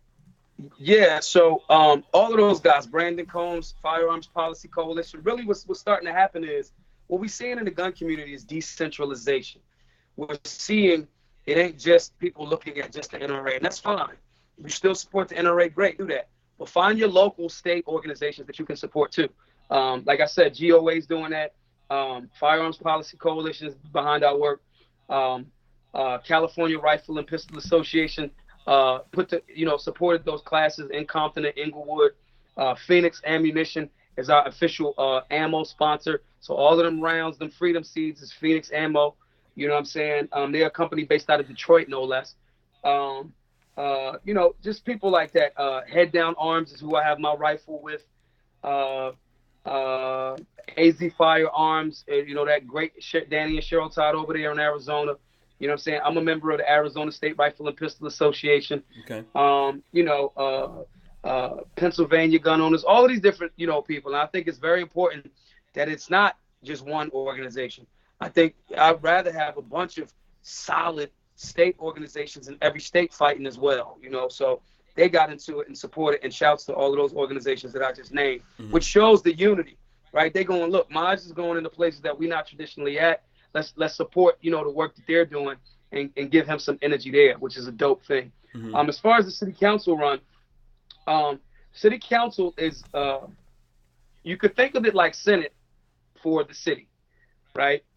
They have a direct hand in a lot of the policies that go through in alignment with city government. I think sometimes we get trapped in thinking about these large national campaigns and large, the presidency and all of that. Sometimes to the detriment of areas in your local politics is very impactful, and you have a direct hand in it. Mm-hmm. So for me, as I've been running around the country for the last 3 years, it's like, Philadelphia is a very anti-gun city in the middle of a very pro-gun state. Yeah, probably the biggest one in the Northeast, right? Right. You know what I'm saying? Yeah, Philadelphia. And Pennsylvania itself, but not Philly. Yeah. Correct. Mm-hmm. And so it's like, all right, let's get one of our people in that position to fight against some of that. And I think a lot of the politicians that are on city council or in city government in general in Philly, they just don't know the information. They just don't know. They're caught in certain media streams too that's been telling them certain falsehoods. So I would rather be the person that's next to them, explain it to them like, yo, you kind of look silly right there. That's not actually accurate. And I believe that a lot of those guys and women will go, oh, I didn't know that. You know, there's just nobody presenting them the data that they actually have to listen to. With me being on the city council, I'm someone that they won't be able to ignore because I'm in their peer group now. You know, so that's really the whole point there. So we need like $500,000 to be perfectly honest. Okay, you need We're like gonna fight. So how long is this camp? So okay, first of all, are there different like circuits or whatever it is, counties in Philly that you're running on? What's the political? No, I'm running for at large, which means the whole city. The whole city. You know what I'm saying? Okay. Correct. I'm running. Philadelphia is mostly is 80% Democrat. You know, and I'm from a Democratic portion of Philadelphia. So for me, what works is our connection to the community. Everybody in Philly know me. Everybody know the work that I'm doing, and everybody know I'm not a politician. I'm a Philadelphian. You know what I'm saying? So that's working in our favor. But we need a lot of resources because I'm running, you know, as libertarian. I don't have to participate in the primaries, which is in May. I just can push for the general election. Okay. Which is a great thing. That's a great thing. I need about 45,000 votes to win. I need to get ballot access. I need about 3,200 signatures. I have to get physical signatures. That when you see them pictures on my Instagram of me outside getting signatures. Right. So that's from Philly or from Philadelphia or what? Philadelphia. From Philadelphia. Okay. Signatures got to be 3,200 registered voters in the city of Philadelphia. Not just limited to one district, all over Philadelphia. Yeah. Brian Quick wants to know if people from other states can bust in to vote. No. No, not at all. We're not gonna. No, that's gonna be a no. SoCal Gunner. They will disqualify me. Yeah, SoCal Gunner gave us a couple of bucks. He says, "Hell yeah, gun owners of Cali, 2A strong." Shout out to him. Absolutely. Okay, so you need those signatures. Where are you at in terms of the signatures right now? I'm close, but I'm going to get double what they say I need. Because what they'll do is they'll throw away a lot of signatures. Right. So my personal goal is I would like us to, even though we only need 3,200, I would like us to have 10,000. Okay. So I got all the way until August to have those 10,000 signatures. Okay. So how can we do this? Like, I think, let's try to figure out a way. Obviously, people can go to that link that I put up there. What was it again? Let me see. Let me find this link and throw it back up in here. Okay. Maj for Philly. You guys can go to that. Yeah, it's in the description, or hit me up or hit Maj up if you need it. So now how can we get people in Pennsylvania involved? Like everyone out there, if you're in Pennsylvania, let us know. But if you know people in Pennsylvania too, you got to alert them and share this with them and all that, right? Yeah, that's the biggest way. And another huge way is so I can use my campaign donations to create jobs. And that's my ultimate goal, meaning the guys that might need some work, I can hire them and give them $1 per signature that they get. Okay. So as you guys across the nation and across the world can donate, right? And then I can turn that money, those donations, into saying, okay, I got 100 guys. Go get as many signatures as you can get. And for each one, I can give them $1. So if they say, I'm going to do this for a whole week straight, and they get 1,000 signatures, I can give them $1,000 out of my campaign, out of you guys' campaign donations. Oh, cool. And that'll give everyone an incentive to want to get those signatures to get that ballot access. And if I got a guy that's concentrating for a week and get $1,000, I can give him $1,000. Okay. So I want to spend all of the money. I want to spend all of the money. Again, still win, lose, or draw, I still can create some sort of a job and money for people based on you guys' campaign donations. Yeah. And let me be clear. The campaign donations. So here's a rule of campaign finance law for Philadelphia and Pennsylvania. I can't use any GoFundMe money for any other things. Okay. So if y'all donated to GoFundMe for Black Guns Matter, one, I never did that. I'm never using that money for anything other than the classes and the events. Right. Yeah. You can't commingle. You cannot commingle. Yeah. Can't do that. Yeah. So if you well, I'm going to donate to GoFundMe because I want Maj to win. If you was going to give $100 and you still want to give the GoFundMe, split it. Do $50 to GoFundMe and do $50 to, MajForPhilly.com. If you want to volunteer, let's say if you what, Maj, I want to be one of those people that comes up to Philly to help you get signatures. Go on the website, click the volunteer thing, and people will contact you on the day and time. You say, yo, Maj, I'm in town. They'll give you the spiel, exactly what you got to do. They'll give you the talking points, and you can come to Philly. We can hang out. We can get signatures. Okay. Those are the two most powerful ways. But if you know you're not going to come up to Philly, the biggest way that you can support is donating. If you one of them rich people that got $6,000 laying around and you like, we want Maj in there, donate $6,000, which is the maximum contribution that you can give as an individual. Mm-hmm. Those are the biggest ways that everyone can support. And that's how we can turn some of this national work that we're doing, some of you women and men that support the work that we're doing across the nation. If you want to see a pro-gun, pro-freedom from the actual community person in a position of power in city politics, the 6th largest city in America, you know what I'm saying? That's the way that you can do it. And if we do this right, and if we start making some noise, I will commit to further complicating my life after a few years, and I will run for mayor of Philadelphia. And all of that foolishness that they like letting slide, I will not let slide. That's it. Yeah, this is right. Go ahead. Mm-hmm. Go ahead. No, I'm listening. I've campaigned for the last 3 years, and I've made due on all my campaign promises to BGM. This is the same thing. My platforms are cannabis legalization, because 46% of people in jail are in there for weed, which is completely foolish. That's ridiculous. Completely foolish. Mm-hmm. Criminal justice reform, cannabis legalization, destroying that sugar tax, and putting some money, getting individual corporations of their own volition to donate to the education system in Philadelphia. That's my platform. Okay. Now, very good. So now we always talk about this here, and I tell you guys that one of the ways we could change the world here, change America, or make America like better, is to go out and run for office. And then we need to support people running for office in whatever ways we can. So so there's money, people on a national level, they can give money to the organization that you set up. Maj, I keep forgetting it. MajForPhilly.com. Yeah, MajForPhilly.com. They could do that. Okay, you need people in Philly, in Pennsylvania, helping you out getting that done. You need guys getting signatures. What else do you need? We need money, bro. Just money. Okay. Like so the other ways that you guys can help. So I'm running 2 campaigns at the same time because I have to keep them split. Mm-hmm. We have about $17,000 left for GoFundMe for Black Guns Matter work. Now, why I'm saying that is because I want to hurry up and get that goal out of the way so I can book all of the events for the rest of the year for 2019. The quicker we get rid of that $17,000, now that there's no restriction. That's a whole separate thing. The quicker we raise that money, I can spend that money on the events, the locations, the instructors, the lawyers, whatever, right? Mm-hmm. So, the quicker I get that out of the way, the quicker I don't have to think about it anymore, and I can focus totally on the actual city council run. So if you want to help that way, donate to the GoFundMe, GoFundMe.com/Black Guns Matter. So that helps. And how I make individual money, my own pocket, right, after I pay everybody else, is the merchandise. If you want shirts, tees, all of that other stuff, that'll help me individually as a person.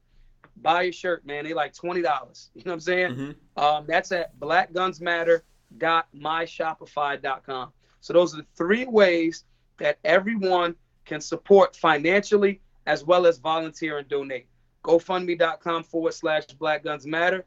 Hurry up and let's raise that $17,000. If one of you rich guys and women that's listening right now that want to just donate $17,000, you can, and just do that, and we don't have to think about that anymore. GoFundMe.com/Black Guns Matter. If you want to support the campaign, the maximum individual donation that you can make is $6,000, right? That's MajForPhilly.com. If you just want to go, Maj going to need some money to like help out with his family and whatever, just buy some merch. BlackGunsMatter.myshopify.com. Those are the 3 major ways that I can stay nice and transparent. I can keep that money separate, and you can assist in me focusing on doing media like this, just doing media blitzes where I can communicate what our messaging is, what the platform is, because I'm not worrying about, how we gonna keep the lights on, so forth and so on. So those are 3 areas that we need everybody to. So let's say some dudes out there don't have like money and stuff like that, but they really do support you. What are the other ways? Can they help you like on social media? Can they share stuff? What can they do, man? How can those guys help out? You guys, so those 3 different sites that I just named, right? If we can get everybody to commit to posting those 3 sites once a day on Twitter, Facebook, get them in them Facebook groups, whatever. If you guys can commit, and you women can commit to 3 times a day, 1, 2, and 3, reposting that stuff, that would help spread the message. So if that's just footwork. That's y'all being digital foot soldiers and digital solutionaries. And we need that too. Because then you might have somebody in your network that has never heard of our work, that doesn't know what we're doing. And they like, oh man, I got $100,000 I can throw towards that. I'm going to do it. So it may not be you personally, but somebody in your network maybe. And I heard about this guy. I want to give him $10,000 towards the work. So we asking everybody to post those 3 links, hyperlinks, across your social media platforms 3 times, once a day. Yeah. Each one. That helps. And anything that you guys see, I included earlier a link. Let me see. Actually, here, I'm going to do this. I forgot I had this technology at my fingertips. So here's one of the things I'm going to do right now. I am going to do a screen share. This is what the website looks like, Maj for Philly. This is what it looks like. Please, guys, share this. This is one of the things that we could definitely do. And then whenever you see, so like, for example, here, we're doing this show. I know it might sound a little selfish, but whenever you see Maj get up and do something like a show like this, share it, because this is him sitting down talking, and people who don't know him and they want to get to know what he's like. I mean, I think you're seeing like a good example. He's for reals. This is him and I talk all the time, man. This is how we go at it.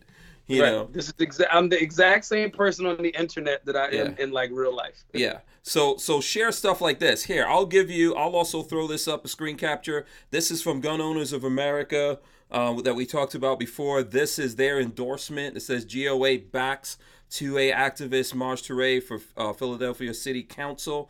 So you guys need to, when you see things like this, get up there and share it. Put it out on your social media, and help out here with this cause. We specifically, we need people to help fund this, because it takes money. Okay, we need people to help share this stuff, and then we need people in Philadelphia and Philly to help volunteer. And then Maj, you said you have a way to help out the folks to help you get those signatures, right? Really super important part of this. Yeah. Right, because to me, if let's say we get 10,000 signatures in a week, I'm still gonna keep getting signatures. So all of the money that y'all donate is just going to go towards maybe social media buys, traveling around, communicating with other, political people, so forth and so on. But the entire time that I'm campaigning, I'm still going to hire dudes to get signatures. I'm still going to do it. I'm just going to do it. Because if let's say if in a week we raise $100,000, right? And I can get 100 guys and women and say, yo, go get 1,000 signatures. I can give that $100,000 away to those guys and women that get the signatures. I'm going to keep doing it. Right. You know what I mean? That's a way for us to make it actually work for the community all over again. Which in turn, if a dude just came home and he needed a job, and I could say, yo, bro, here, do this, get 1,000 of these, I'm gonna give you $1,000. Right? That dude ain't gotta rob nobody. Absolutely. Hell yeah, man. And the good thing about this, like versus the NRA, for example, that we were talking about earlier, they keep changing the rules and all that to make it very restrictive for anyone to get in there. At least Philly, I'm not saying, there's probably some stuff, because some corruption and all that going on here, but they can't, there are rules set out for elections, and we need to get out there, take advantage of those rules, and make this happen. This is what we talk about, so you got to stop bullshit and get up on it. James Miller gave us $5. He says, Hank, has Maj reached out to Ernest Hancock on the Declare Your Independence radio show? That would be a good way to get his message out. No, but now I am. Yeah, so Ernest Hancock. And James Miller, if you have some contact info or whatever, get in touch with Maj, send that on, But yeah, we need to do everything that we. If you know people in Philly, in Philadelphia, anywhere, man, that can help Maj get this message out, reach out to him. So do you have a way that people can reach out to you? Like for this? Usually the social media is the quickest way, but info@officialblackgunsmatter.com is the email. Okay. Info, like information, INFO, at officialblackgunsmatter.com. That's where everybody can email us, and we can get it popping. Yeah. You might have some good ideas. You might got some media contacts or things like that. I'm here for it. Yeah. I'm just going to keep working. As long as y'all want me working and doing the stuff that we doing, I'm a public servant. I understand that that's my job, it's service. I'm very clear on that. So as long as y'all give me ideas and things that I need to execute, that guy Ernest Hancock, as soon as I get off this phone, I'm going to go reach out to this person, Ernest Hancock, and try to get on that show. Absolutely. Yeah. Very good. Brian Quick says, what if a guy is really motivated and gets 500K signature? What if a man gets, that's from Game of Thrones. If a man gets 500K signatures, what are you gonna do? I don't think you have the budget for that. But look, if somebody get, if I'm gonna keep it a buck, if we got $1 million in the budget, right? Mm-hmm. And some dude goes out and gets 500,000 signatures, I'm gonna give him $500,000. Mm-hmm. Yeah. It's not my money. Yeah. It's not. That's how we've handled the GoFundMe. It's not my money. Yeah. It's not mine. The money that's mine is the money after I pay, suppliers and manufacturers for shirts. When y'all buy shirts, at the end of all of that, that profit is mine. But as far as the donations that y'all give, that is not mine. That is stuff that I'm supposed to use for the campaign as a tool. Yes. For the campaign. Yes. To strengthen the community. That's it. Yeah. And I think a lot of people get that twisted, and especially in politics. They go, yeah, we got. No, you don't. You're holding some money that you got to use for the thing. Mm-hmm. That's it. Yeah. And when you look at it that way, it's a lot easier to stay clean. I know they're gonna wait for me to mess up. They're waiting. They was waiting for me to show up with a Bentley with the GoFundMe money. I know they was. Mm-hmm. I know they was. That's not. Listen, that's like trying to say you gonna get me like I've already been accused of rape falsely before. I'm never putting myself in that situation again. Ever. We be at shows and we made a joke about it. I did a live a few days ago. Every city that I go to, it's a gun bunny and it's a groupie. Everyone. I might pass them off to my homies. I'm never leaving with a groupie. Ever. Never, ever, ever, ever, Don't wind up in any videos, Sorry, man. ladies. We don't want to see sex tapes going out there. Never. It's never gonna happen. Yeah. So you're never gonna get me that way. They're not gonna get me. You're awesome, man, because I don't have those kind of, there's no danger of that for me. There's lots of dudes out there that like Hank Strange, but I mean. No, look. And you got Lola around waiting. She got the I wish you would. Oh, Lola. I would. Yeah. I wouldn't do that anyway. I wouldn't do it. Correct. No, I mean the women. Yeah. Lola's around posted up for the women. Do that energy thing. Oh. Women get that vibe like that's me, right? Without even saying anything. Yeah, usually someone takes a look at Lola and they're like, oh, I might want to leave that one alone. Right. Don't mess around. Okay, hey, Apple Bite says, wait, I see your blue and your orange gun in the back. You got SIRT pistols too? This one, what is this one? This is a laser light. Oh, you got, okay. That's the you laser see these joints? Oh, nice. No, see? No, I don't have those. This is just a dummy gun. Oh, look at that. Oh, you balling.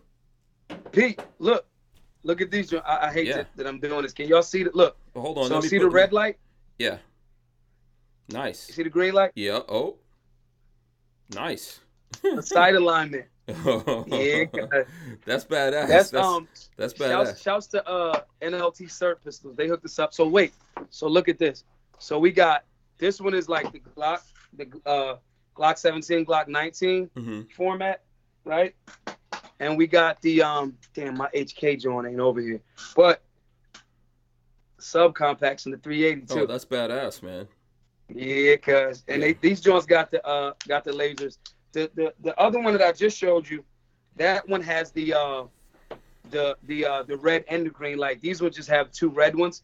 But these are dope training joints. My daughter, my 3-year-old, this is actually hers. Oh, cool. Right here. Cool. By the way, Applebite says reach out to Tommy Sotomayor. I'm not sure who that is. I did Tommy joint. I'm gonna do his joint again too. Yeah, that's cool. good. He good people. Cool. Ghost Tactical says what's up to both of us. What's up, Ghost?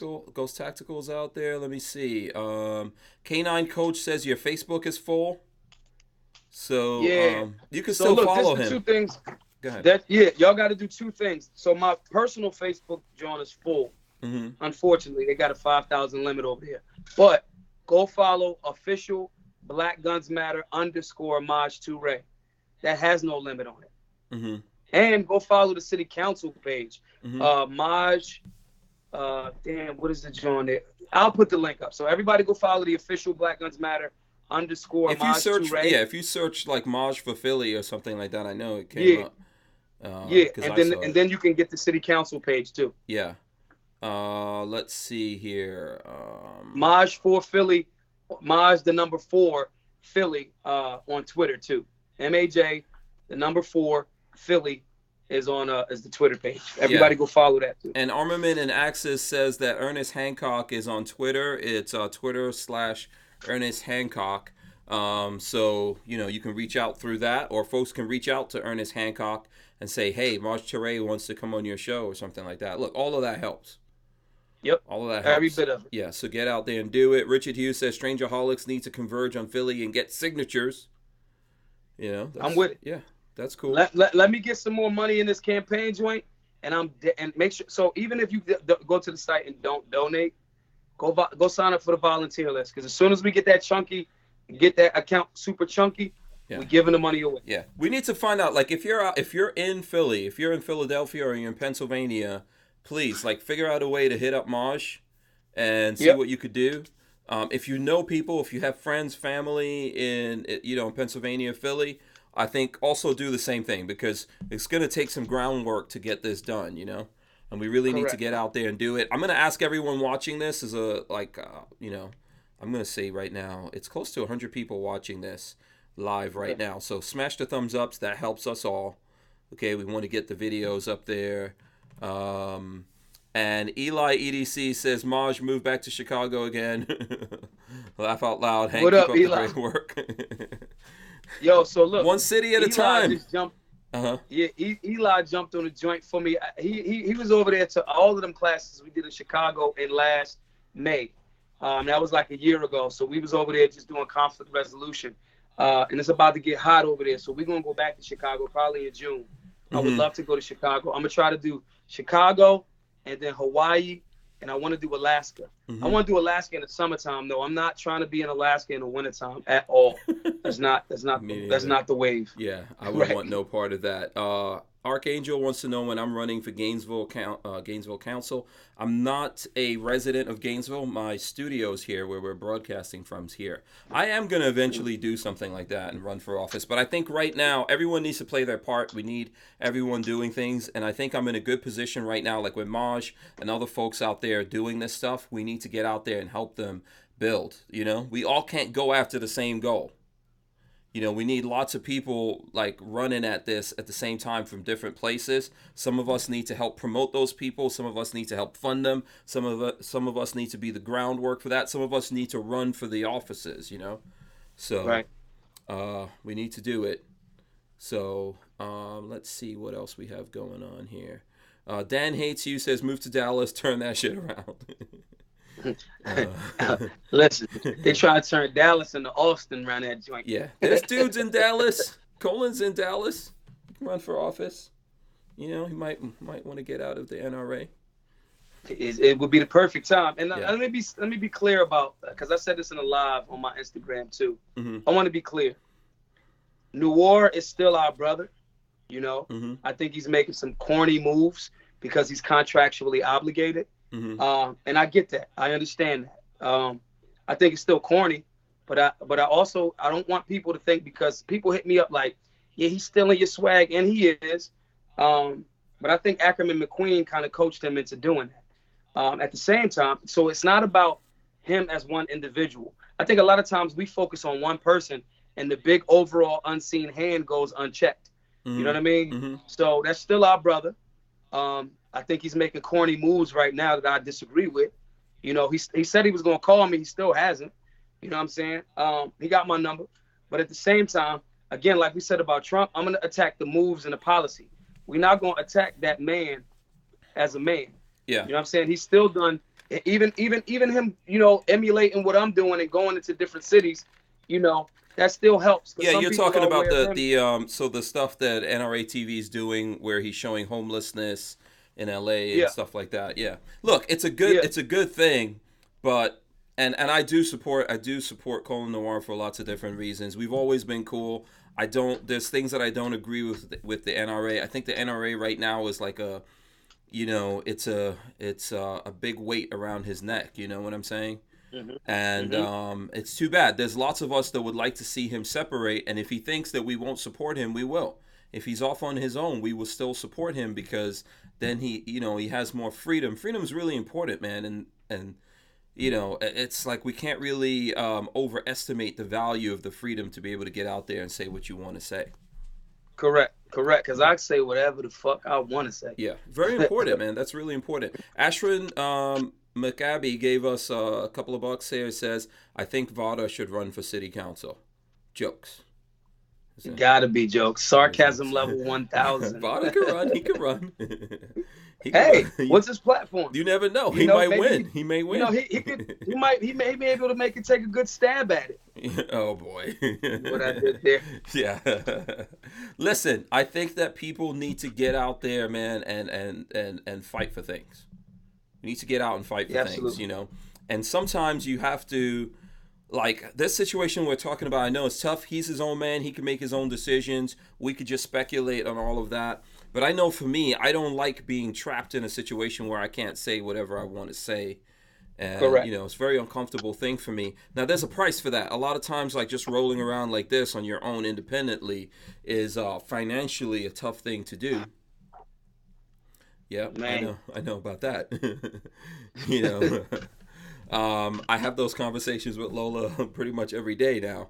But, you know, I think that it's important, though. It's important. And if you really believe in this and you believe in it passionately, we need to be able to say right now, like if the emperor has no clothes on, we need to be able to say it. We need to get it out there. We need people to act on it.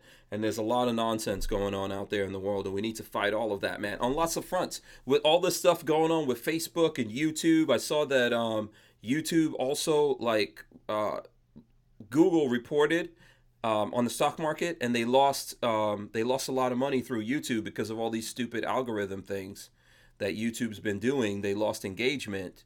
And then because of that engagement, Google took like a $70 billion hit on their stock. Yep. You know, so all these kinds of things are going on, and we need to fight back. We need to fight back over it, build our own things, and try to have our own outlets, our own soapboxes to get up onto and say what we have to say without other people getting in the way of that or trying to filter that message or steer it in one way or the other, because we don't all agree within the community. You know, so yeah. So let's see. We got some other things to go to here. Do you want to just tell the people once more again what you're up to? Let's just, you know, give that pitch. I don't know if you have a campaign speech. So again, it's just really, I'm not a politician. I'm a Philadelphian. We need your support. The 3 areas, like you just said, Hank. The money thing. If you want to support, we're buying some merch. Cool, get a shirt. blackgunsmatter.myshopify.com. If you want to support the Black Guns Matter work that we're doing still while running this campaign, GoFundMe.com/Black Guns Matter. And if you want to support and volunteer and or donate to the city council campaign, Maj4Philly.com. Again, the platforms that I'm running on for city council is obviously 2A. That's not even something we even got to talk about. That's never going to change. Outside of that, criminal justice reform. Something as simple. I want to touch on one thing in criminal justice reform. The cash bail system, right?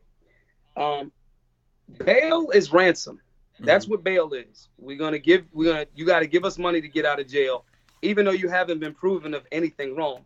Someone said that you did something unlawful, right? So that's one of the areas where we got in Philadelphia alone, we got like 800 people right now sitting in Philadelphia jails that are in jail because they cannot afford their bail, their cash bail. You know what I'm saying? And that person has not been proven to have done anything wrong. They're accused of doing something wrong. So that's one area of criminal justice reform that we're going to really hone in on.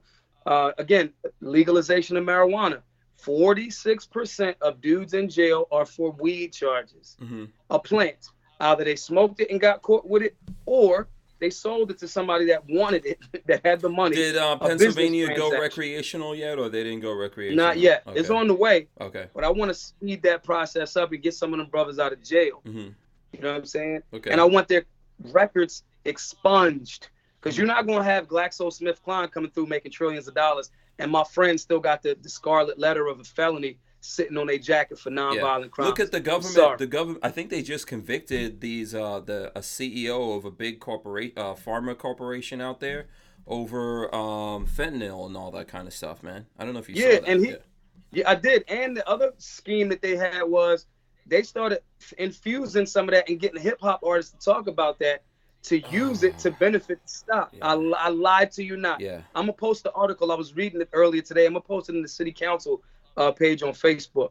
But and that's what I'm saying. These are the types of these weird, and don't get me wrong, if you want to sell fentanyl and sell whatever, it's a free market. Sell whatever you want. I'm not opposed to that. But stop trying to trick the American people and then incarcerate those same people because you're trying to do a scheme. Sell your product, man. Sell your product. But stop trying to trick and trap people into the prison industrial complex, so then you can make more money off of them, because then you're selling their labor, then they tying them into the 13th Amendment and all of that. You know what I'm saying? These are the types of things that, you know, as far as the criminal justice reform portion, that there needs to be somebody from the demographic that isn't a career politician. That's the reason why Trump has been successful in the areas that he's been successful in, namely economics. You know what I'm saying? So those are the things that, you know, as far as criminal justice. So there's a couple of questions here. Let me go back to the gun thing. What can we do to make the Second Amendment more prevalent in Philly? What are you planning on? Obviously, like you said, it is it's there in Pennsylvania, but what can we do to make it better in Philly? So preemption is a big thing, and as well as I want to make sure that so let me explain that for people. So Pennsylvania is an open carry state. If you buy a gun, it's not constitutional carry, it's open carry. If you buy a gun, you can carry it openly if you choose to. I think that Pennsylvania should be a constitutional carry state. But in Philadelphia, there's a statute that if you carry your firearm in the city of Philadelphia, you have to carry it concealed. Even though that city statute is trying to supersede Pennsylvania state constitution. Our Pennsylvania state constitution says not only shall the right to keep and bear arms not be infringed upon, it literally says shall not be questioned. Verbatim. Shall not be questioned. But Philadelphia created a statute that if you carry a firearm, you have to carry it concealed. I want to get rid of that statute. That is unlawful. You cannot make city ordinances that supersede state law, state constitution. That is unconstitutional. Period. And some states have written into their constitution something that prevents that. But I'm guessing Pennsylvania doesn't have that written into the Constitution to prevent. So it is in the Constitution. But Philly was just like, we're the only city in the state that has over 1 million inhabitants. We're what's called city of the first class. A city that has over 1 million citizens is a city of the first class. So they just made a rule and was like, we're going to do this. Now, traditionally what happened a few years ago was the NRA actually sued or worked with an organization that brought the suit, and they fought that all the way up to the Pennsylvania State Supreme Court level. The Pennsylvania State Supreme Court said, you know what, NRA and you guys, you're right, but you're not a resident of the city of Philadelphia, so you don't have a dog in the fight. So that's why they tossed it. So in essence, what would have to happen is someone would have to present legislation, is what I am intending on doing. Present legislation that says we need to get rid of this unconstitutional rule. That is my goal as far as the Second Amendment in regards to having open carry, which is state law. Pennsylvania is an open carry state. That's one of the things that I want to concentrate heavily on when I'm in the position in the seat as city council at large. Yeah. Okay, so all right, good. We don't have a lot of time here, but Brian Quick takes exception with what you said about bonds, bail bonding. He said Maj knows nothing about bail bonding, and then he goes on. I'm just going to let him get his voice out here. Bail bonding companies don't write the law, enforce the law, change or charge the crime, That's set the not what I bail said. of alleged offender. They get people out of jail based upon the promise to appear in court. Yeah, I think you talked about. Go ahead. You can reiterate what you said there or So let clarify me that. let me explain that. So under that assumption, right? That means that putting somebody in jail for money. That is what ransom means. Is if you want this person, you have to give us money. That is what the concept of ransom is. Bail is that. Now, I get that they give it a cute name and say, well, it's to make sure that they show up in court. That is not true. If my bail is $1,000 and I only have to put up 10%, which is $100, it's $100. I've lost $100 in a basketball game bet. That does not mean that certainly guarantees that I'm going to go to court. Mm-hmm. That's just money that the state uses, and you still have not been convicted of a thing. You have not. That is beyond due process. You have not. I could say, so again, use my horrible example of me being falsely accused of rape. This happened to me, right? But because I never had a charge before that, my bail was light. I didn't have to put up $100,000, $1 million, whatever. Mm-hmm. But my bail was low because I wasn't a person that had a criminal record, right? Mm-hmm. With that being the case, I gave them money. They let me out of jail. I kept coming back to court. Now, there is nothing in that exchange that guarantees that I came back to court because I wanted to come back to court to prove that I didn't rape somebody, period. There's nothing there with the money that I put up, however much money, right? Well, of course, somebody would have called. There's nothing that put there that proved that absolutely, certainly guaranteed that I would come to court. If I woke up if I had I got trashed the night before and I missed court because I was hungover, they would have took the money. I would have still took to jail, and I would have stayed in jail until I would have to dealt with that case. Bail does not absolutely certainly guarantee that somebody's going to come to court. The proof of that is, if that was the case, there would be bail for homicides. There is no bail for homicide because the case is so extreme that no matter what amount of money you put down, we do not keep you. Think we're keeping you because that's an extreme charge. Yeah. Yeah. Listen. So if that was true, then there will be bail for homicides. There's no bail for homicides. Yeah. One of the things we could do, man, is as you're running, you feel free to come back, and we can hash all of this out. We're getting into it late. I did want to give Brian a chance to get his point across because that's what we do here. We try to let people get their thoughts out there. I think this is all good stuff. Maj Toure is running for a seat on the city council. You're running for an at-large seat? Correct. Okay, and you're running as an independent? Libertarian, running as a libertarian, and he's looking for you guys' support. We talked about it here in the whole video. I'm going to let you wrap it up before we go here of what people can do to help support you. If you're just jumping in now, go back to the beginning of this video. There's a bunch of people jumping in. I encourage everyone watching right now to thumbs up. So we're like close to getting 100. Just help us get to this, like a psychological number. Help us get there. But Maj, tell us what people can do to support you before we get out. Again, the biggest things, y'all, is if in social media world, if you ain't got no money to donate, I get that. I totally understand it. Please repost the links. GoFundMe.com/Black Guns Matter. That helps our conflict resolution and Second Amendment work because I'm still doing that tour while I'm running the campaign for city council. If you want to post, so that's one post. The other post, and we want you to do all three of these once a day, every day. The second one is maj4philly.com. If you want to donate to that or volunteer, you can go to do that. The largest individual donation for that is $6,000. It can be $6 to $6,000. Please do that. And if you just want to, help me out with, me making a living, go buy some merch. blackgunsmatter.myshopify.com. Those are the three areas that we're asking everyone to post once a day, those three. And if you got some money to donate to those things, do that. Buy some merch, donate on, those different things. And the biggest thing, again, too, y'all, is just please keep pushing these messages out across social media. This is something very important, as y'all already know. And I'm gonna put myself in a position as long as y'all want me there. I'm gonna keep fighting. Yeah, very good, man. I think this is a good direction for you to go in. I know it like adds more work to what you're doing, but good thing to be done here. So here's the thing: if you want any more information, we've got a couple of links in the description. You guys could check that out. Or go back. We started a whole thing here with the bail bonds thing. I think we could deep dive into that. We're gonna do this again. I love it. Yeah, we'll do this again. We'll deep dive. Maybe we'll get Brian or anyone else who's interested in that kind of stuff to come on. We'll have a conversation. Can't hurt. It's a good thing. It's it's part of your platform that you're standing up on there. American Gun Chick says, good show, guys. Keep hustling, Marj. Let's do work. Word. What's up, Raquel? Yep. So shout out to American Gun Chick. I'm going to say thanks to everyone out there for watching this. We appreciate you guys. I need one more thumbs up at least from someone out there, and we can round it up off with 100 thumbs ups. So make it happen right now before... Oh, there you go. We got it. Good. Yeah.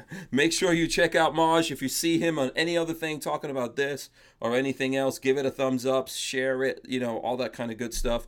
We'll have him back here. I'm going to drop the end right now on this. Stay right there, Marj. There goes the end. Keeping it official. Make sure you subscribe, thumbs ups, ring the bell, all that kind of good stuff, people. We are out of here. We're going to end it. We're out. Peace. Peace. See ya.